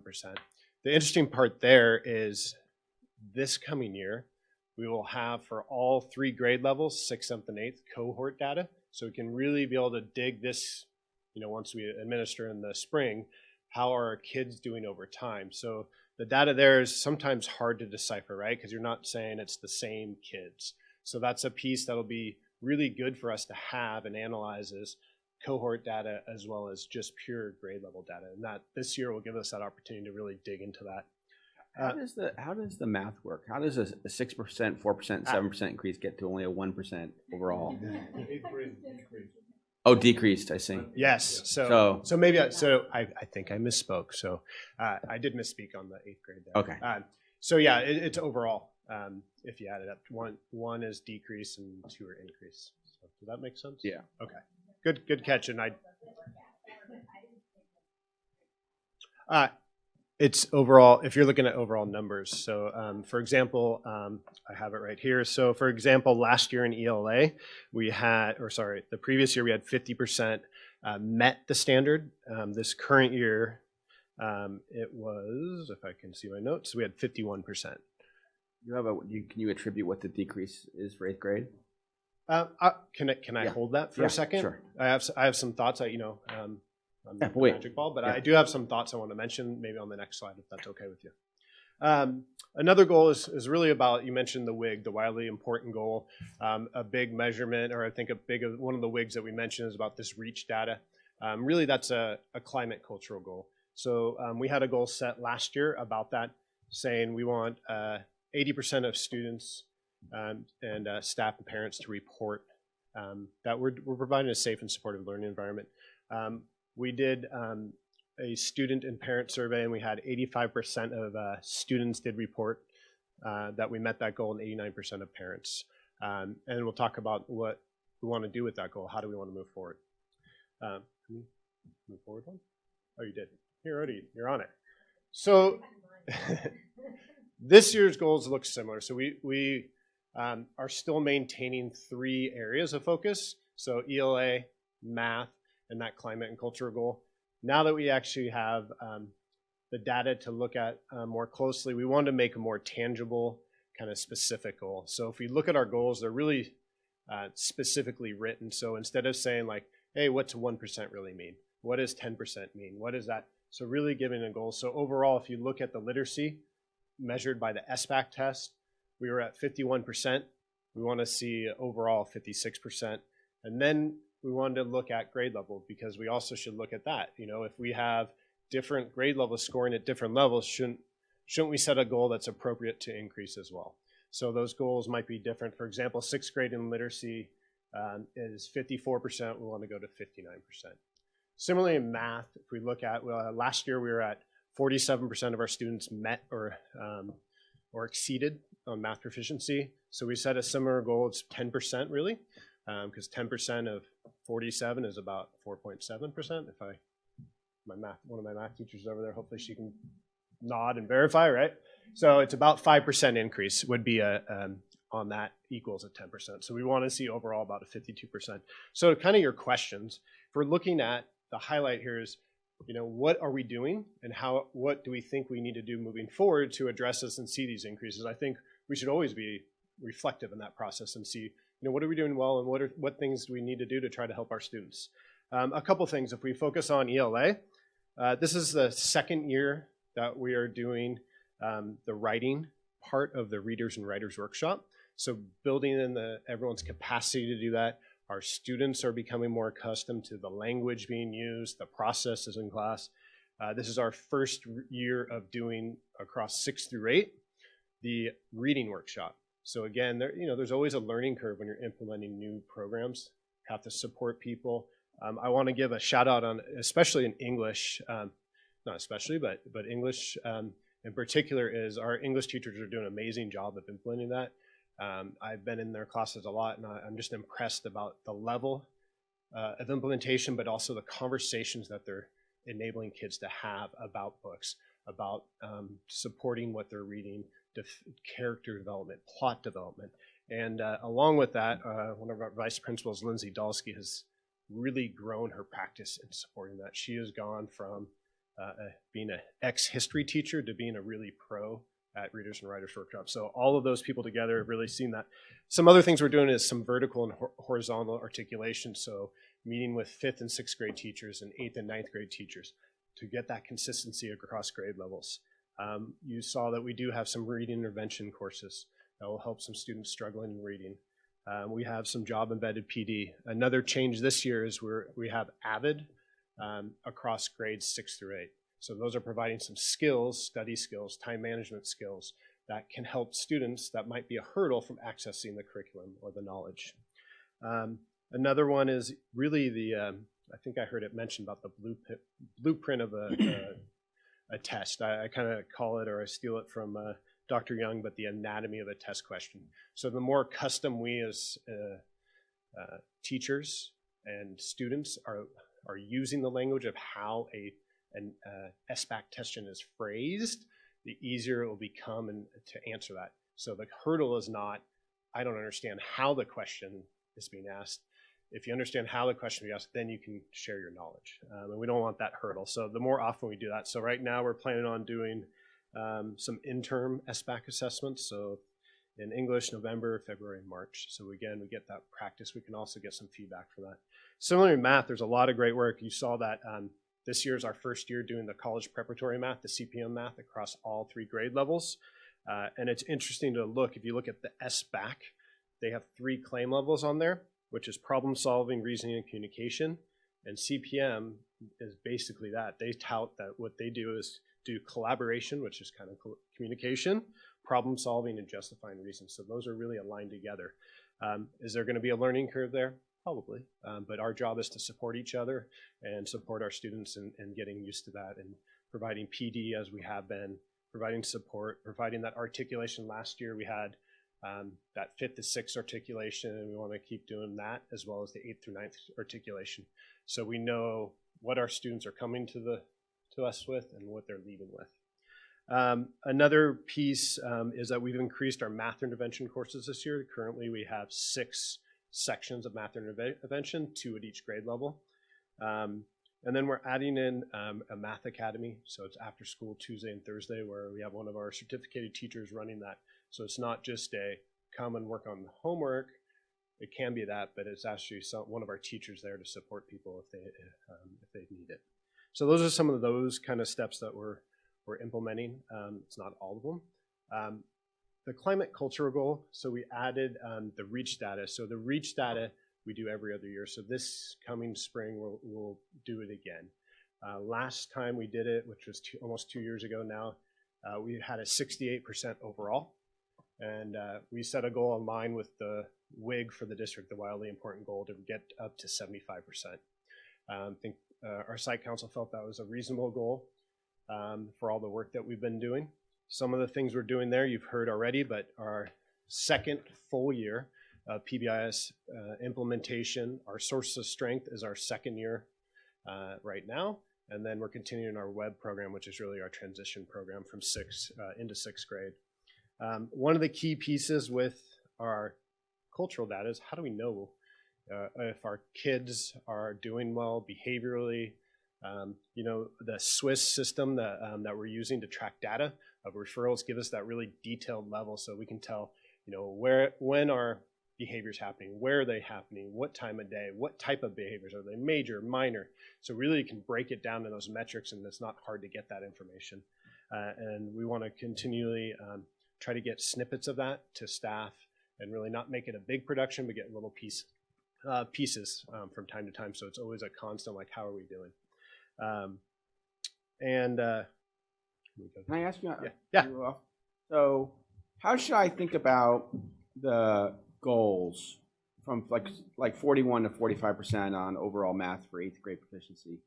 45% doesn't sound like a big number, right? Sure. What would be an aspirational, what would be if you were stack rank yourself against other districts? Where would we lie at 45%? Are we in the middle? Are we So overall, we're still above the state averages. Okay.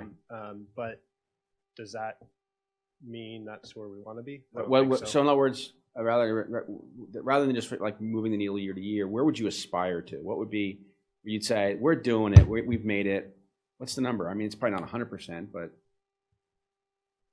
you have a sense? What would be the best district out there? You say, wow, they're really knocking it out. What's their I'd like number? to see us in the 70s and 80s. Okay. That, though, is going to take some time, Right. and continuing to refine our practice and learn from each other and learn the test. This is the 3rd year of implementation that we've had, and I think, as Damien said, really looking at how those test questions are asked and what the tasks are, and using that language in our day-to-day teaching. So not only doing practice tests, but teaching ourselves how do we ask questions similarly. And I think that's going to be one of those next steps that you'll probably hear from everybody, is that that's a next step for us. Dr. Beatson, when you were talking about this once before, I thought I understood you to say also that you wanted to look at revisiting the benchmarks. Are they more aligned with the language and the styles of questions and materials? Is that something that's also on the horizon for this year to support students? Yes. Stephanie's been working with departments and talking about, and with the administration and talking about assessments and looking at them. And at the elementary, we've made some changes, and then looking at the interims and can we use those as benchmarks as well, and parts of chapter tests. So different types of things. What is going to give us that truer alignment? One of the things that these goals and this quantitative information is useful for, in terms of things like we've done dashboards and all things like this. So if I were to look at those numbers, what I'm hearing is, if we're just doing a dashboard on red, yellow, and green, we're in yellow, right? We're not falling behind other schools, but this isn't good. This isn't what we want. It's not green, and everyone should know what. I think you should tell people what green is, right? That green is, we would aspire to 70%, 65%. I think you should put it out there to know that just getting to 53% or 55% is not the end of it. And Stephanie and I were actually talking about that, and we're trying to figure out a time to host some forums with teachers to say, what do we do? What is the number? Where do we want to go? And how can we help you continue to help students? What else do we need to do? What other strategies? What other interventions? What would it look like? I think that'd be really key, is to make sure people are clear this is a journey and not a year-to-year goal.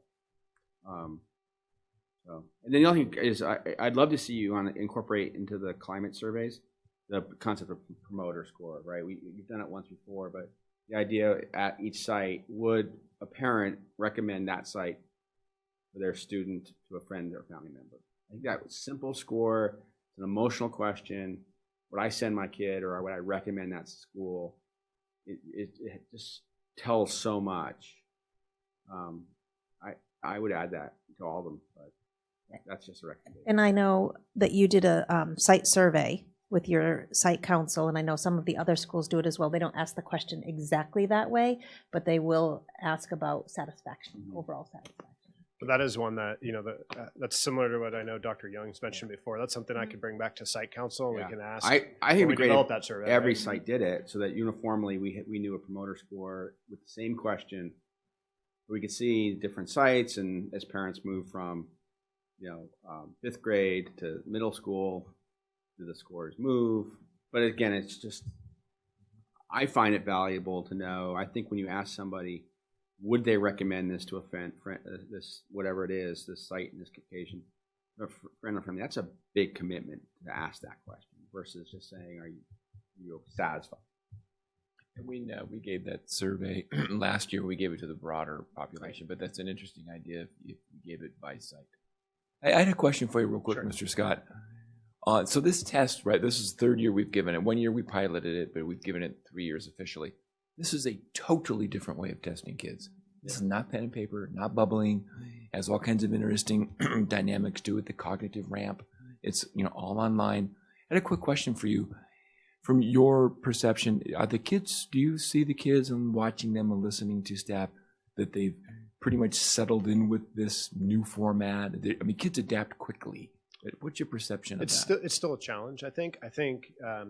Especially early on in the testing, I think one of the hurdles early on, 2 years ago or so, is just the physical interface. Like, how do you highlight things? I remember kids always asking me, and you can't answer these, but it's not even they can't answer the question. It's like, how do I highlight something?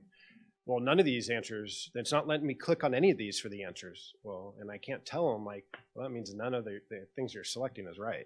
But you can't say that. So I think that would help your scores. But that's a part of the test, right? And so I think and I feel just, looking at people last year taking the test, kids taking the test, I feel like that was a hurdle that's been overcome, which now is a big hurdle because it was pen and paper for whatever years. And now we're working on the language, and we still need to continue to get that in front of ourselves and our kids. So no, I don't think we're there yet. I think we're working on that. And there seems to me, I know we need hard data, right, to really look at stuff, but it's also, it also doesn't embrace the whole process, the learning process, and how people are successful and the culture of the school as well. And I guess I'm just sitting here having this fantasy of wanting to be able to get more, not to add more work or have you do another report, but to have, because the tests say so much, and tests can be problematic. You're talking about it. You guys know better than I do, actually, but standardized tests can be really problematic in terms of the reflection of how well people are doing, too. And again, we are limited by needing this hard data. But I'm sure there's other ways we can see success being measured as well, too.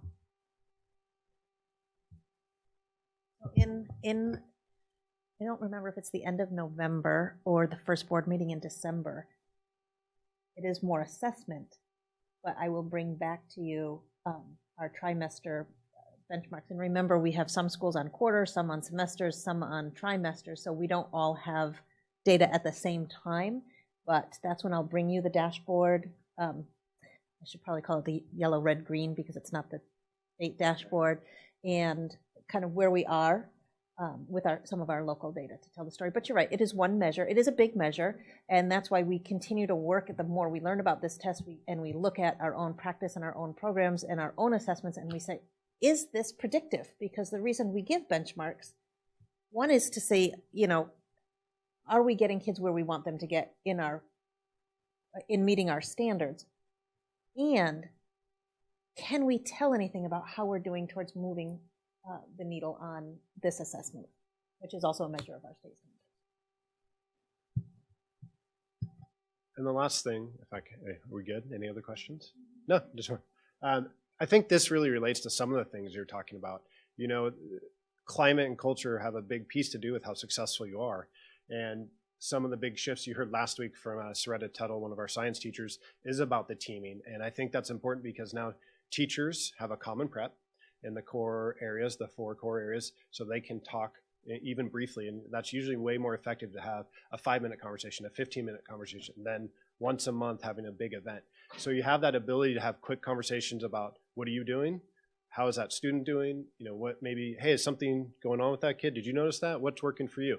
So those quick conversations work. You also heard that some of the teams are starting to look at interdisciplinary projects. We were supposed to have last Thursday a field trip down to explore the waterways. That was also postponed today because we weren't sure of the air quality, so we're rescheduling. But that's some of the unique projects and learning we can do. These 6 things you see up there are really, if you look at AMLE, which is the Association of Middle Level Education, that's really the big body that says these are the best practices in middle school. They really come out with middle school, not junior high, but middle school 8 tenets of, these are the 8 tenets and best practices of middle school. This year, we're really having 6 of them implemented fully. And so some of them as student-oriented, you'll see, and not only the physical setup in our classes are more student-centered in pods and groups, you'll see the conversations are more student-centered. Teachers are acting as facilitators, listening in and hearing the progress. So formative assessment ongoing by just listening and quickly giving feedback. So I've seen that huge shift this year. Exploratory classes, with electives and those kind of offerings, experiential approaches, like the field trip we were just talking about, hands-on, phenomenon-based learning and science, and then really flexible scheduling. So some of the conversations, and I think some of my colleagues here have tried it. We talked about it. We're looking at it, but could we do days of challenge days with the 8th graders where we have a flexible schedule for them. They are going to have a unique schedule that day so they can get together and have a challenge day and things like that. Really allows students to feel like this is their school. They feel welcome and a part of it, and that allows learning to happen too.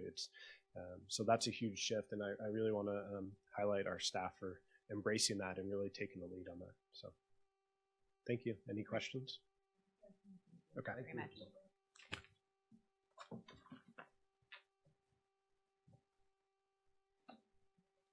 Okay. So, Mr. Pless, you're up next. Pretty high school. Making sure I can present for me and I can say for her. I don't know how well we'll do it. Thank you so much for having us. It's always great to be able to come and share some of the work that we're doing with our staffs. So Liberty High School, these were goals that I inherited. My predecessor put these goals ahead. So in some ways it's very freeing because I don't have a lot of ownership over them. I'm just reporting out based on the data that I had. So the goal that was set for last year was a 5% increase in the CAF scores for math and for ELA. We did meet these in a way. I think the good way to kind of look at these, we had 2 years ago, there were 0 students who met who even got near meeting the standard.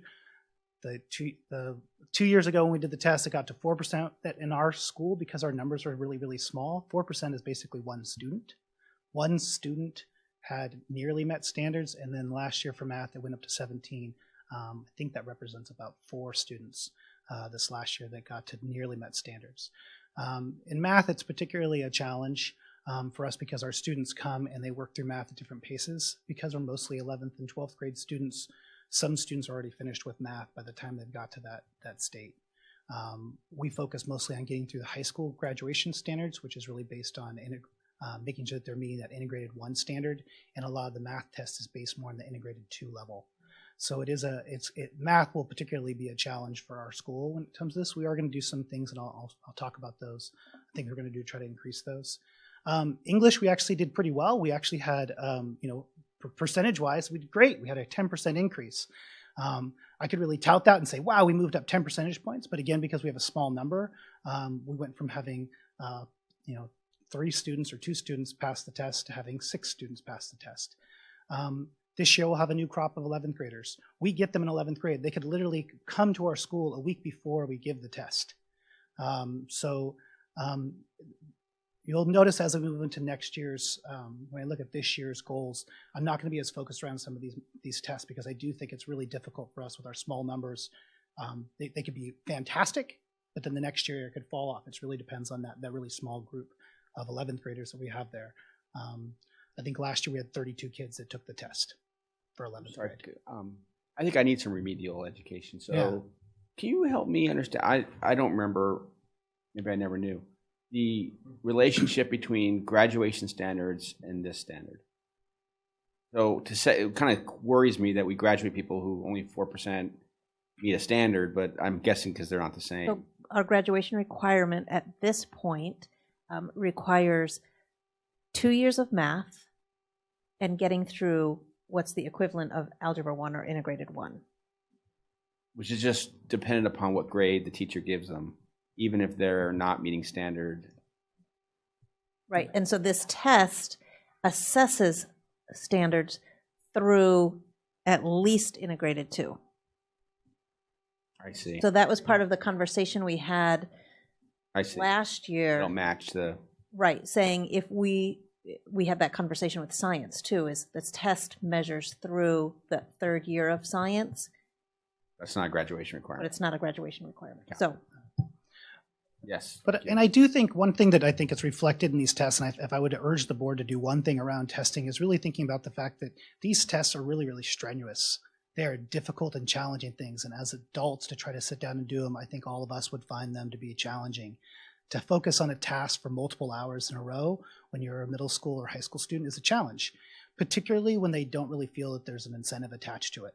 And I think something we can do as educators and something we can do as schools and staffs and maybe even as a school board is really think about what incentives we give to students. How do we celebrate that hard work and make them feel like that time of sitting in front of a computer and really working through some of these, when you get to that crunch area, right, when it's a really hard question, do they throw in the towel or do they push through it? I think that is a place that we have leverage.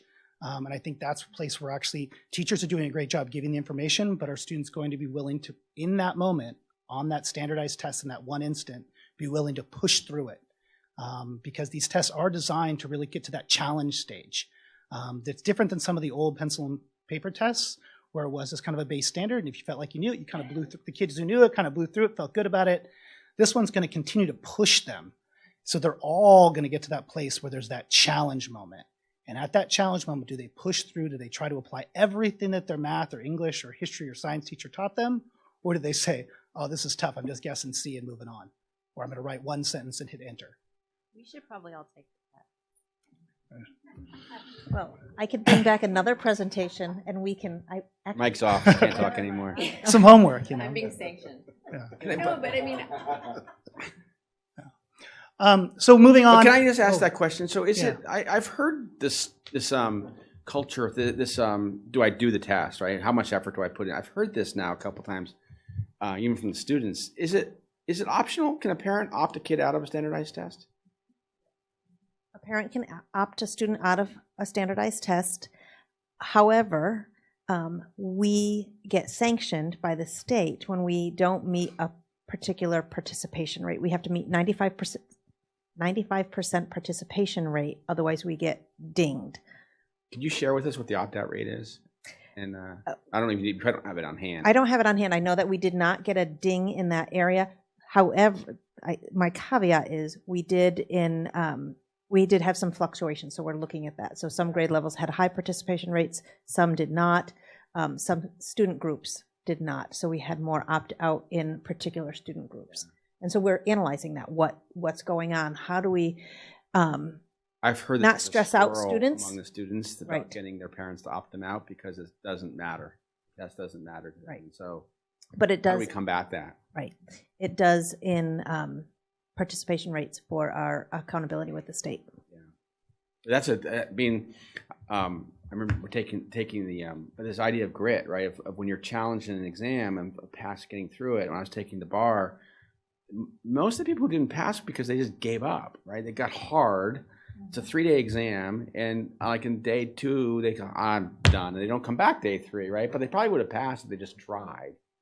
And if the test is like that, then we have to do better education about incenting kids to try to do well on it.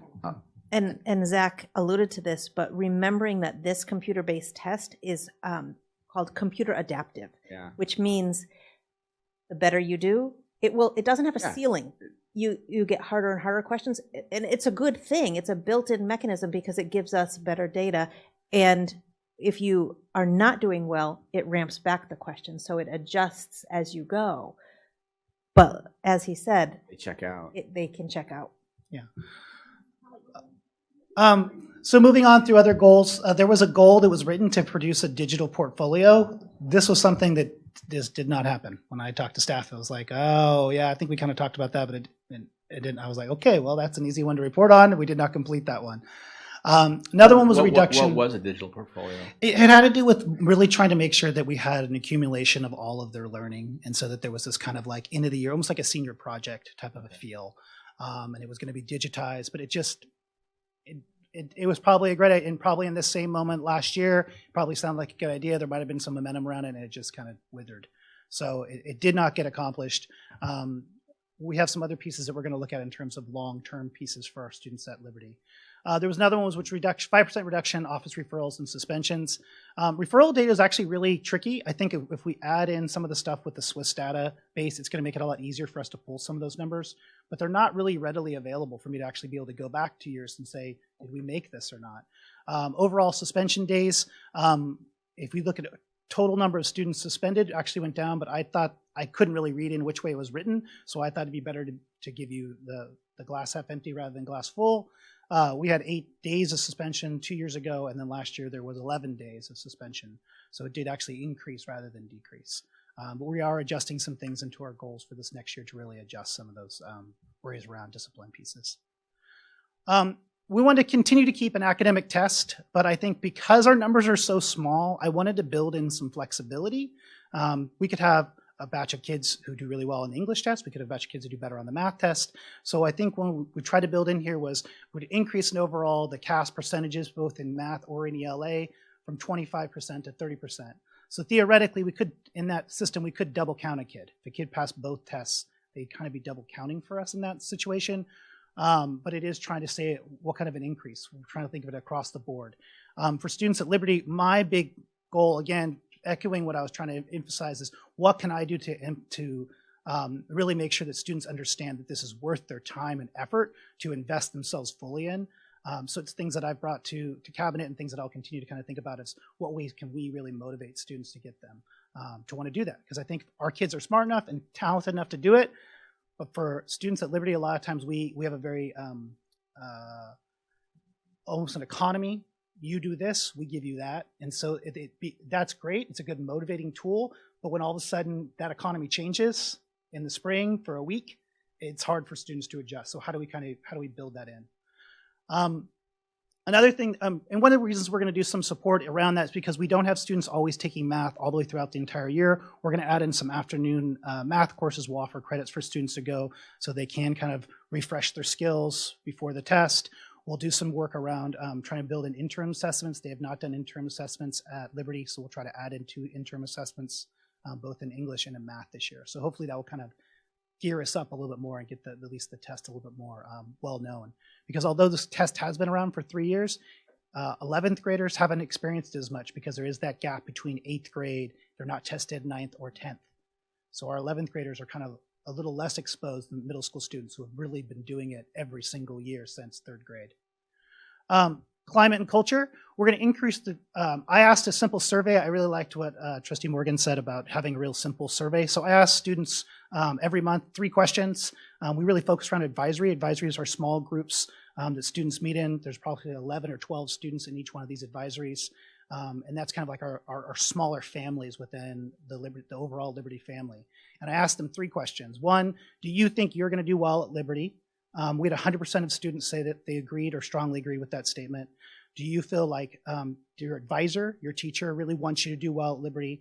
Our first time around, we had 2 naysayers, but this last time around, we had all positives at the end of September who all agreed with that statement. But the one place we still felt like there was some work to be done was around how they felt about, do you feel other peers in your advisory want you to do well? And we originally gave the survey, we did have 72% of our students believe that that was a true statement, but we had 28% say no. And that still felt like too high of a number, that in that really small environment, those 11 other kids, that you didn't feel like that other students wanted you to do well. So that really focuses on what kind of supports we need to do. So we're gonna do a lot of work around team building. There's a lot of work around circles where we have students gathering up and really talking about why they're there, who they are, being able to share themselves so they can really see each other and value each other in that smaller group setting. We already have seen some increase. So we did the first time I gave the survey was 72%. This last time we gave the survey was at 80%. So the hope is we'll actually continue, and maybe 82 was too low of a mark. Maybe I was undercutting my students. So maybe my hope is it will far exceed that one. Climate and culture. There's the REACH survey that we've heard a lot about. It's part of our wildly important goals for the district. It's all broken up in these different letters. The R represents relationship, and it represents the relationship that students have with teachers. This is something that I was actually really shocked about, because something I've heard over and over again when I talk to students and families and teachers is the really strong bond that teachers and students have at Liberty, because it's such a small group that interact. But overall, our score was only a 59 in that area, which I felt like we could do tremendously better. But the nice thing about the REACH thing is it really asks those individual questions. And those individual questions that go under that R that kind of give you that rating really talk about where are areas of growth. So one easy example was it said, like, how often do you share things that you're passionate about with other students at your school? I think we had like 42% that said they hadn't shared their passion. I was like, wow, well, that's something we can fix. We can build in more time for students to share what they care about and what they're passionate about, and have others be able to be part of that. So it felt like an easy place that we can do some work around it. The other piece that we're working on in our advisories is really doing a lot of work on those soft skills, those interpersonal skills. A couple of staff meetings ago, we really developed kind of 5 attributes that we want students at Liberty to go with. One of them is that grit model. Another one is really have an optimistic outlook. A third one was to have that zest, kind of one of our beliefs that's attached to that kind of passion, that desire, that's not simply transactional. Now I'm going to forget all the 5 here. Let me see here. Let me go back through. We wanted to really make sure they had developed trust, because we felt like oftentimes they felt like they could do it on their own, but they didn't believe they could talk to their teammates. And the last one was ownership, is really making sure that they could own what's in their control.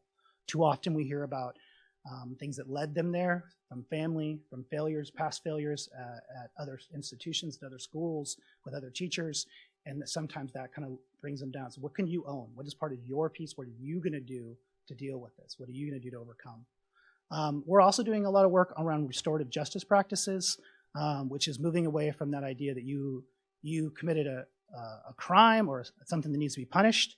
Here's the set punishment that goes with it. We send the student away, we suspend them, we keep them out of the class, to really saying, we're such a small community that we have to fix it, because you're going to come back and be with that teacher multiple times throughout the day. You're going to see those same kids over and over again. We have one hallway.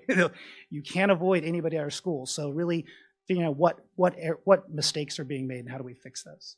And then the last one, I think for us, our customers tell us that they like our product when they come to school. And so I was really kind of shocked. I knew our chronic absentee rate was going to be low, but we had 58% of our students who were chronically absent last year. So those are students who are 90% or only who attended less than 90% or less than 18 days out of the school year, missed more than 18 days. That's a big number for us. We know that we have a lot of students who really are challenged by coming to school. Oftentimes that's what's led to their failure, is they haven't been going to school. So I don't think this is a number that I'm going to shift down to 15%, but I do want it to make a big stab at to see if we can get it, cut it down by a good 10%. We're doing a lot of stuff to kind of analyze the data. We're keeping track of it weekly. Actually, if we go to the next slide, please. So I put an example of like our spreadsheet. So I fuzzied out all the names, but what we're doing basically is every single week we're keeping track of students' attendance rates, and we're really monitoring to see whether they're making progress or not. After the first 6 weeks, we have about a third of our students with great attendance, 100%, 99%. They've been there, if not every single day, like every day, but they maybe missed, went to a doctor's appointment at one moment. We have another third who are chronically absent. They're in the 80 percentile, some are even down to like, 50, 60. So they're really in this high needs population. Then we have another third that are kind of in our average range, who are in that 95, they missed a day maybe so far. So it really gives us a place to really focus on those students and come up with interventions that we're going to use to try to get those students to come to school, both positive and negative. The negative may be we're moving them towards doing SARTs and SARBs and some of those things, and moving towards truancy courts, but also a lot of positives that when we see, hey, they've had 3 great weeks in a row. They're still only at 70%, but they have come every single day of the last 3 weeks, being able to acknowledge that and say, good job. We appreciate you being here for the last 15 days. We got a lot of ways to go, but it's a good place to start. I think that's it. Any questions or comments or anything I can add? Thank you.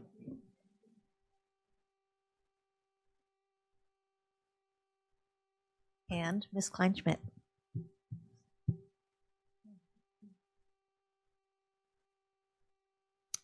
Good evening. Dr.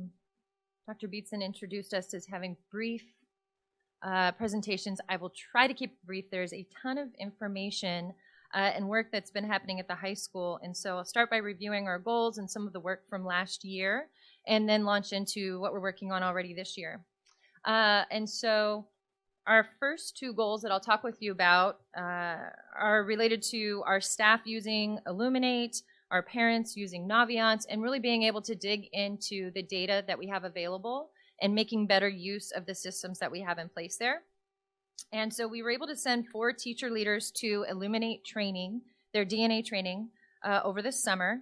And they were able to come back and share with their colleagues. And then we also empowered some of our teacher leaders who are doing great work with Illuminate. And they led some of our staff meetings and our staff trainings. And the response, much better than some of our previous trainings where we've had people come in from the company or where we've given that.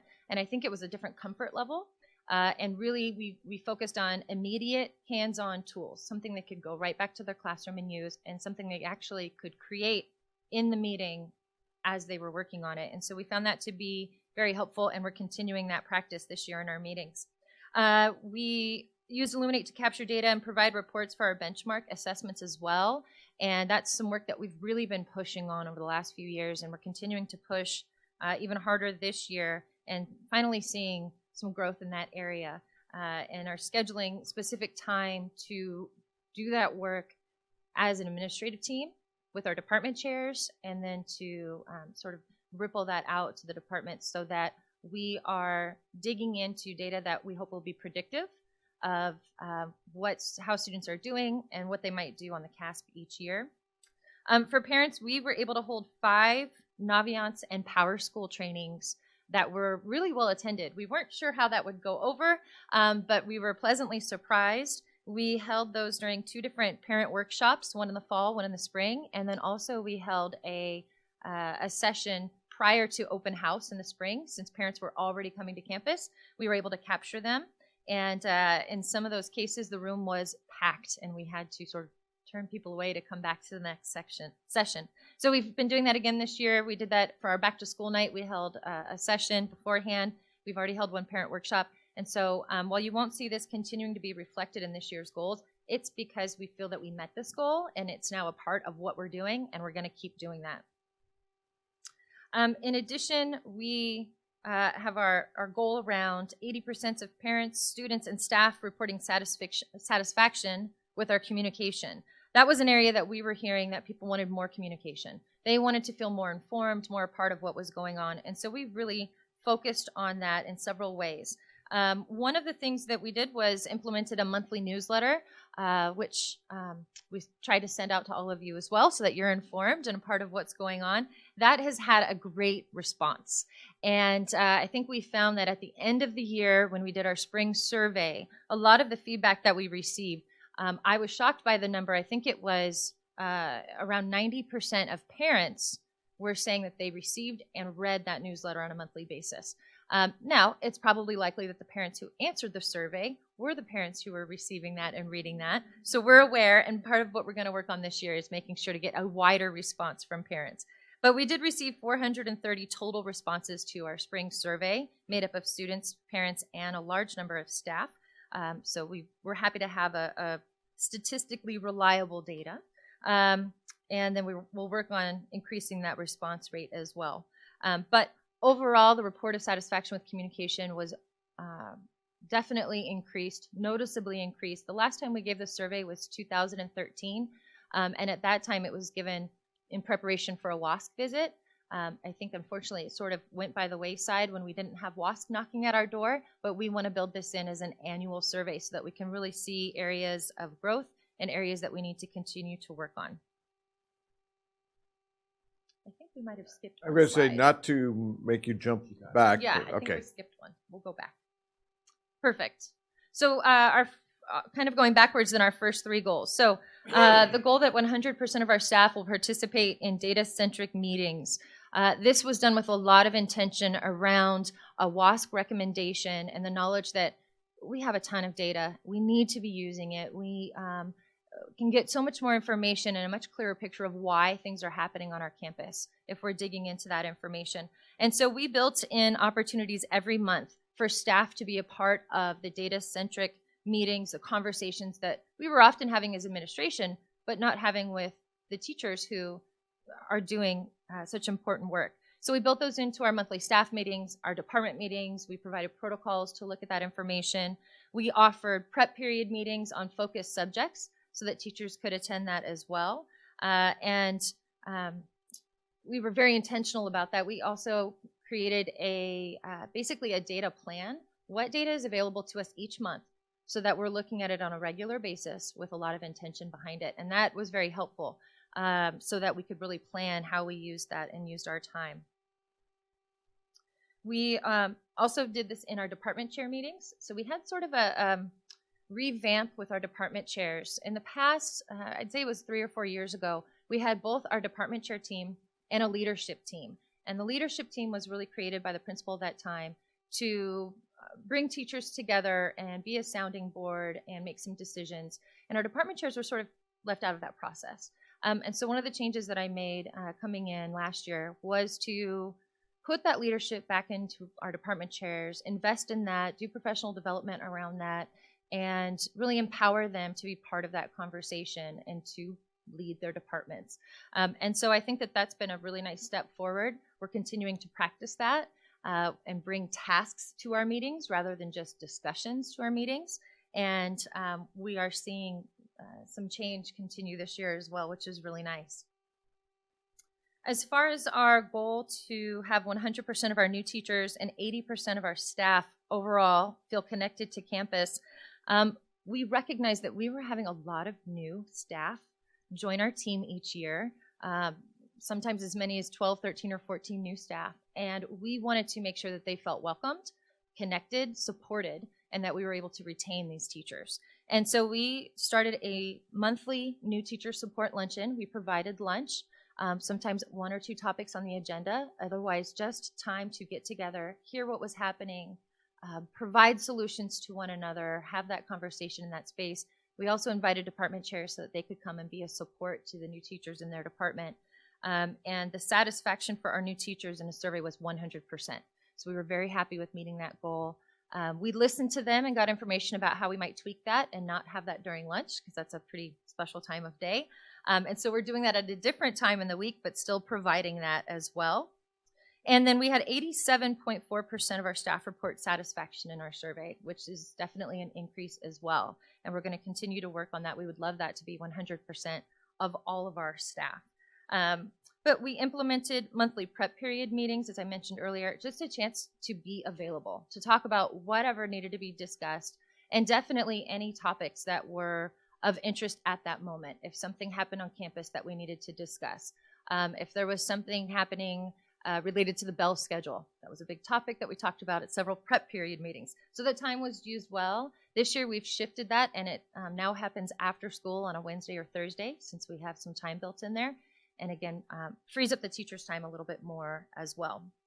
We offered tech trainings with our site tech mentor, Andreas Kaiser, to better support all of our teachers. Sometimes that's just him sitting next to a teacher and helping them. Sometimes that's a small group training based on the needs that he has assessed from their requests.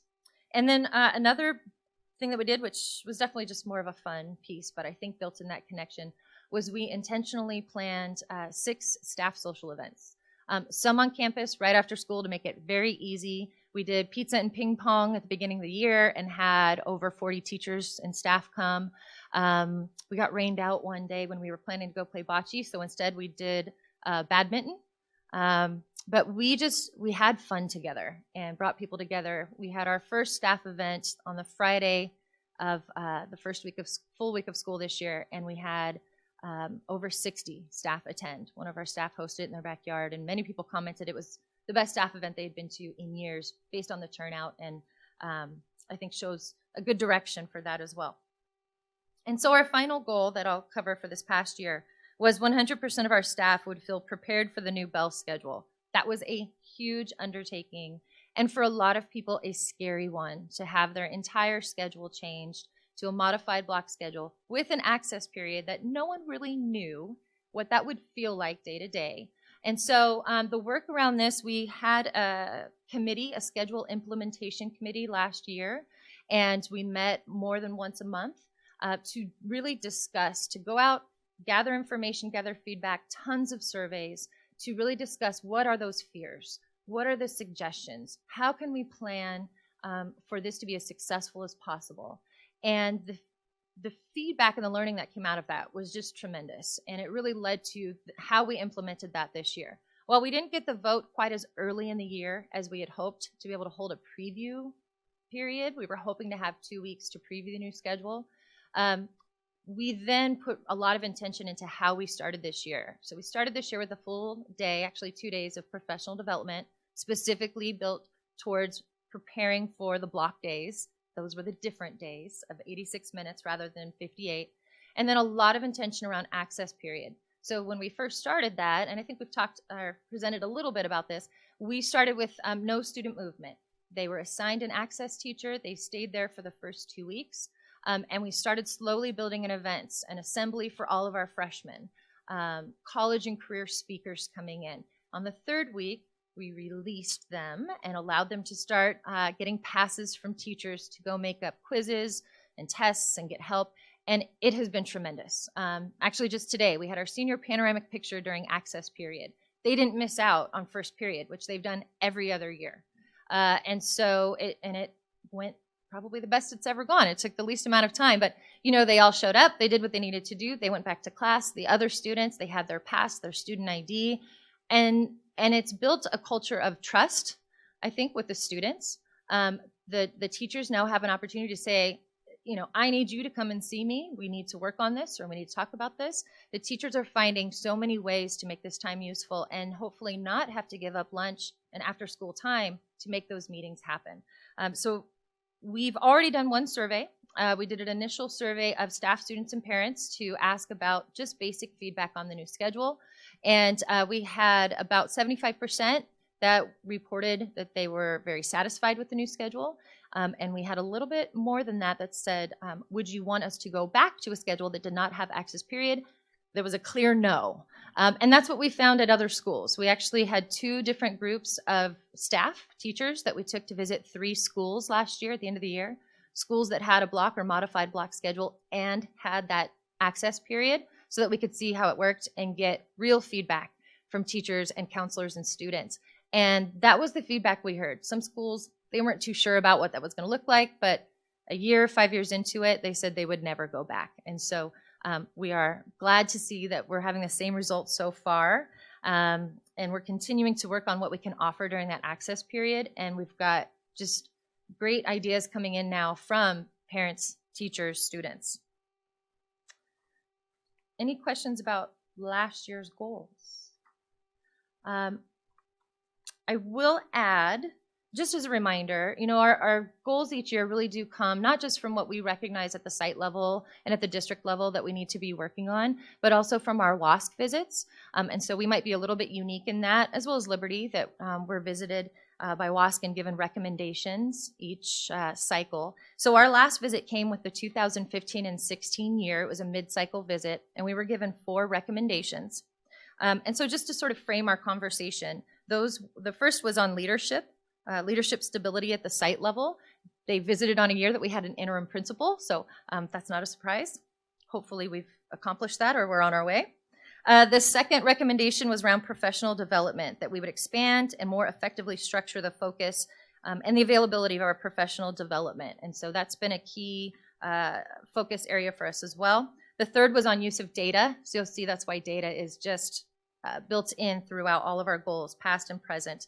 And then fourth was the use of technology resources. The WASC Visiting Committee, they recognized that we were putting a lot of investment into our technology and into growing the accessibility to our students. They wanted to make sure that we were providing training to our teachers, our students, and our parents to support that and look at how we were using that. And so there was a lot of intention there as well. We are already preparing for our next WASC visit, which will actually be in the spring of the next school year, so in 2019. And I'll talk a little bit about that in our current goals. So we have 4 goals for this year, and actually some of them extend beyond this year, but really have sort of data points that we hope to hit by the end of this year. Our 4 goals are in the areas of English language, arts, and math, as you've heard from my colleagues, school culture as well, and then a goal around technology so that we continue to focus on that WASC recommendation. And then we also have 2 initiatives that, while they're not goals, we want to make sure that we're continuing to support those. One is the Bell schedule, and then the other is our change of model for special education to more inclusive model. Our first 2 goals focus on student achievement provided by our CASP results. And so we're really diving into this data. One piece that we've identified is 4 student groups with achievement gaps that we want to address.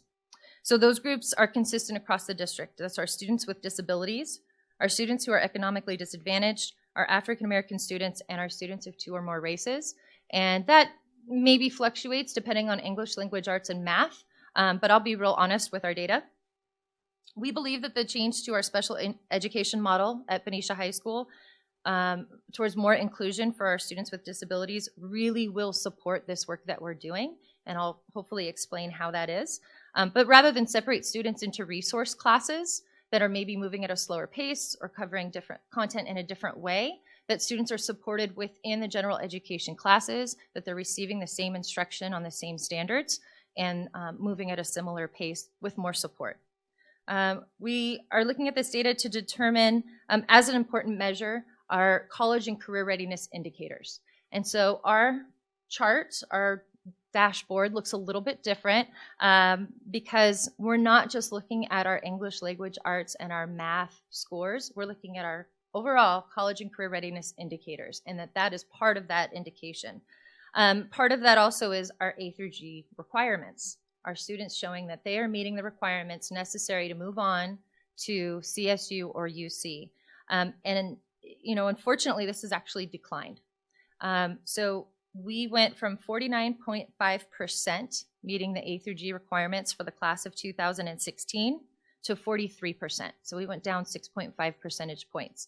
And I think that will hopefully add to a continued discussion around our graduation requirements and how we are communicating important coursework for students, because if students are not in math during their junior year, are they prepared to take a math assessment?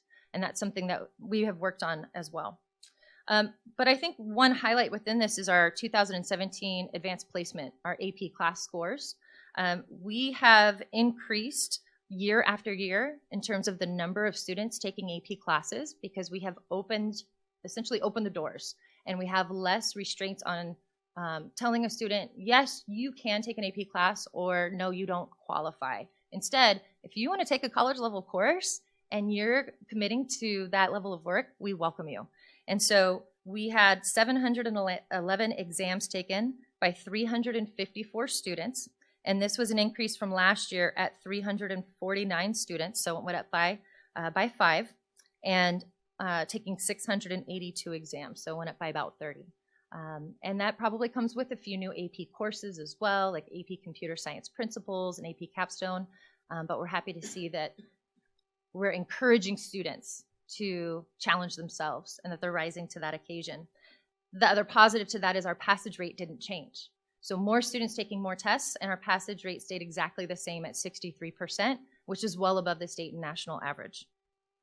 So let me really dive into the goals here with you. So our first goal is to increase our overall English language arts score from 73% to 78%.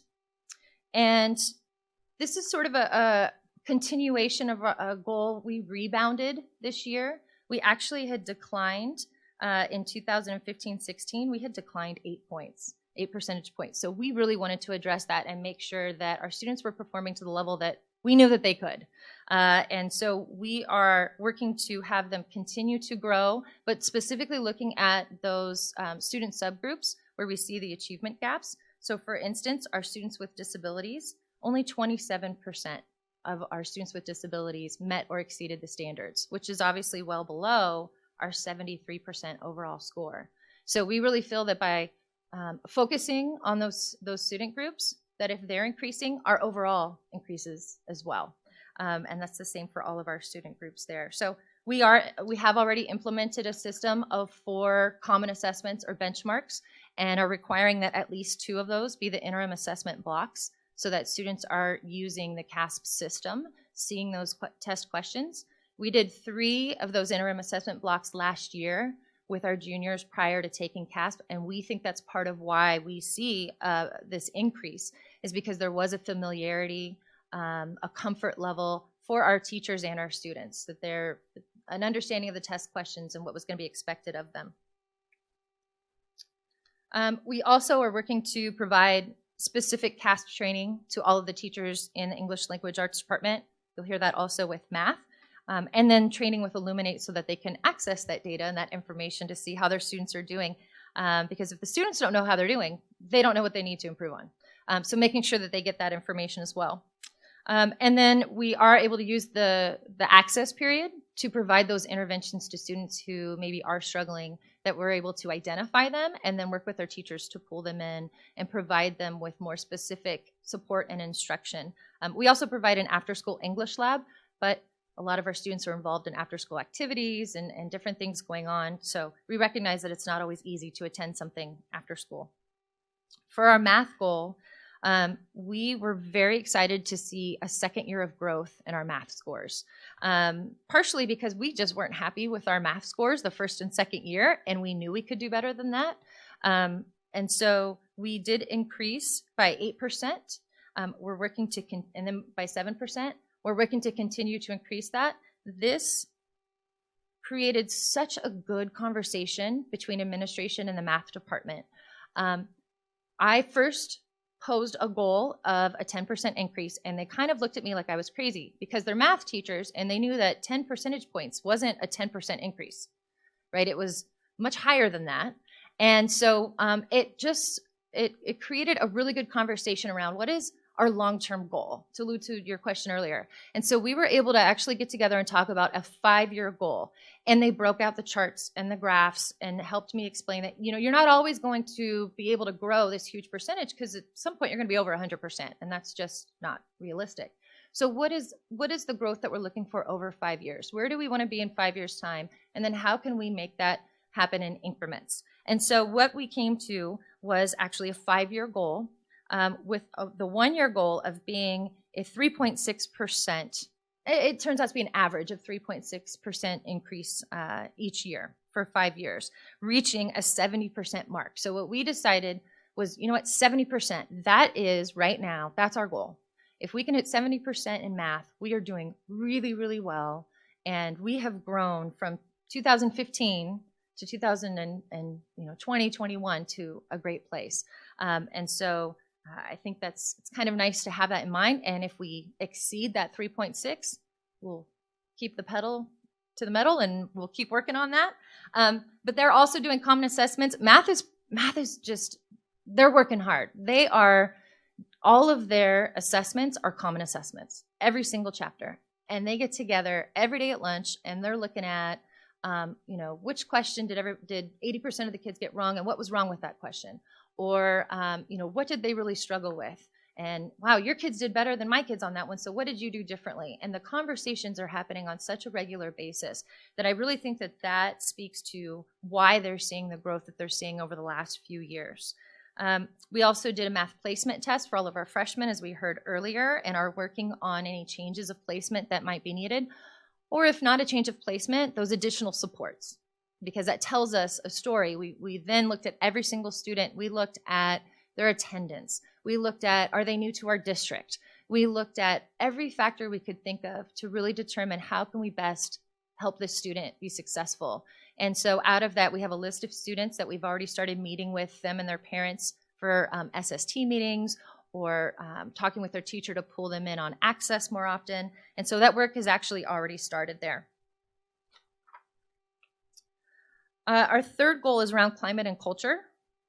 So this is sort of a continuation. We had a few goals around climate and culture last year. Using the REACH score, we had an overall score of 63% previously.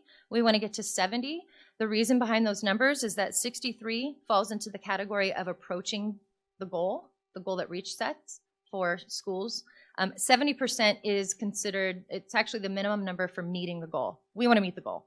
So that's how we came to that number. I have a ton of data for you, so please stop me if it's too much. One of the key areas that we're looking at is suspensions. We had, over the last few years, it's fluctuated, but anywhere from 130 to 195 suspensions, incidents per year. Way too much. And that was, certain student groups were being overly identified within that. So to date, although we just added one more today, we now have 23 suspension incidents, whereas last year at this time we had 41.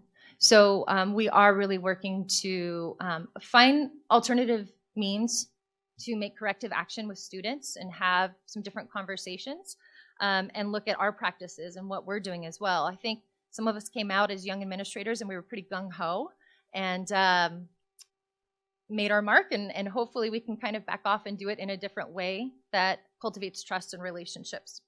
For attendance, we also are looking at our chronically absent students. Last year we had 131 students who missed 18 days or more of school. That's 8% of our student body. So this year we're shooting for a number of no more than 80 students, which would be 5%.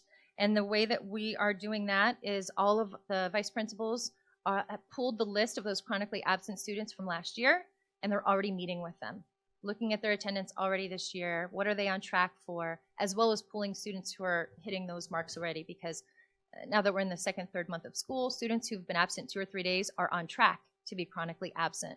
And sometimes just that information can help to make different decisions.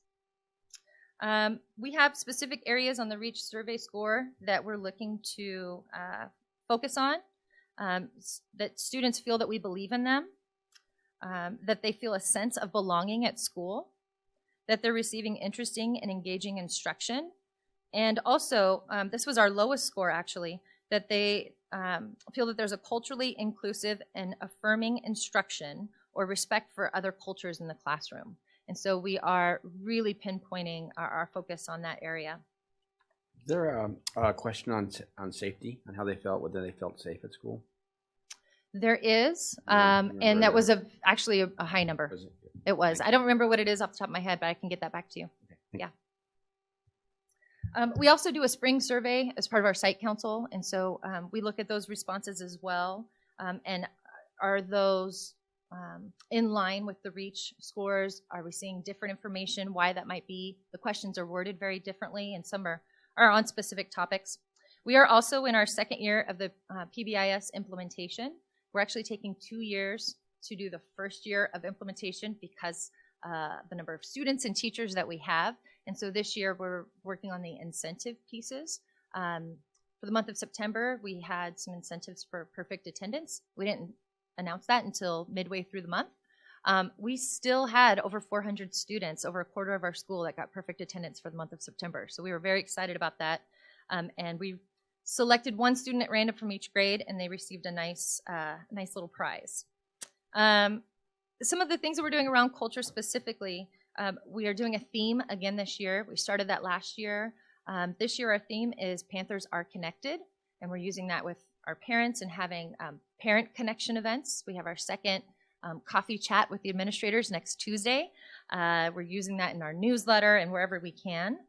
This month is Bullying Prevention Month. This week specifically is Say Something Week.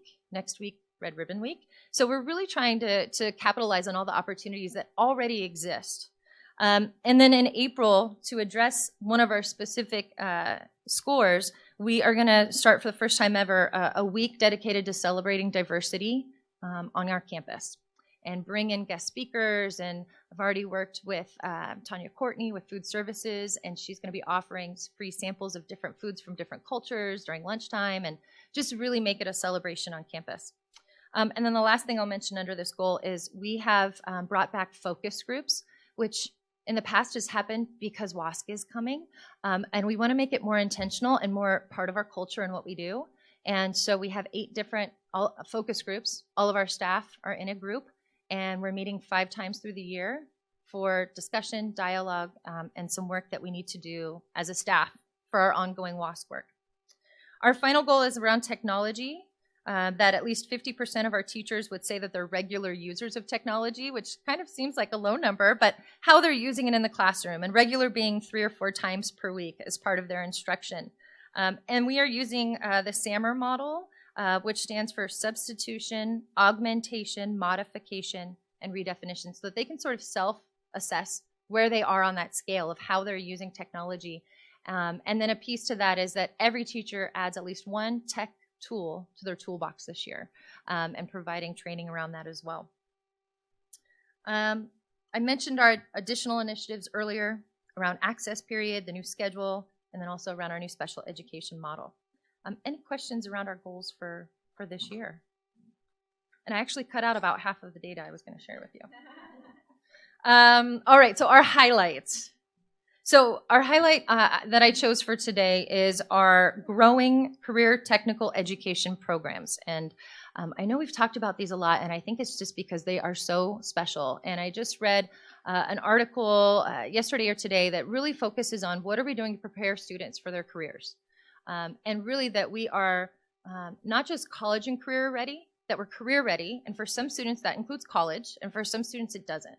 And so how are we really providing those opportunities to students? So we now have 5 CTE pathways.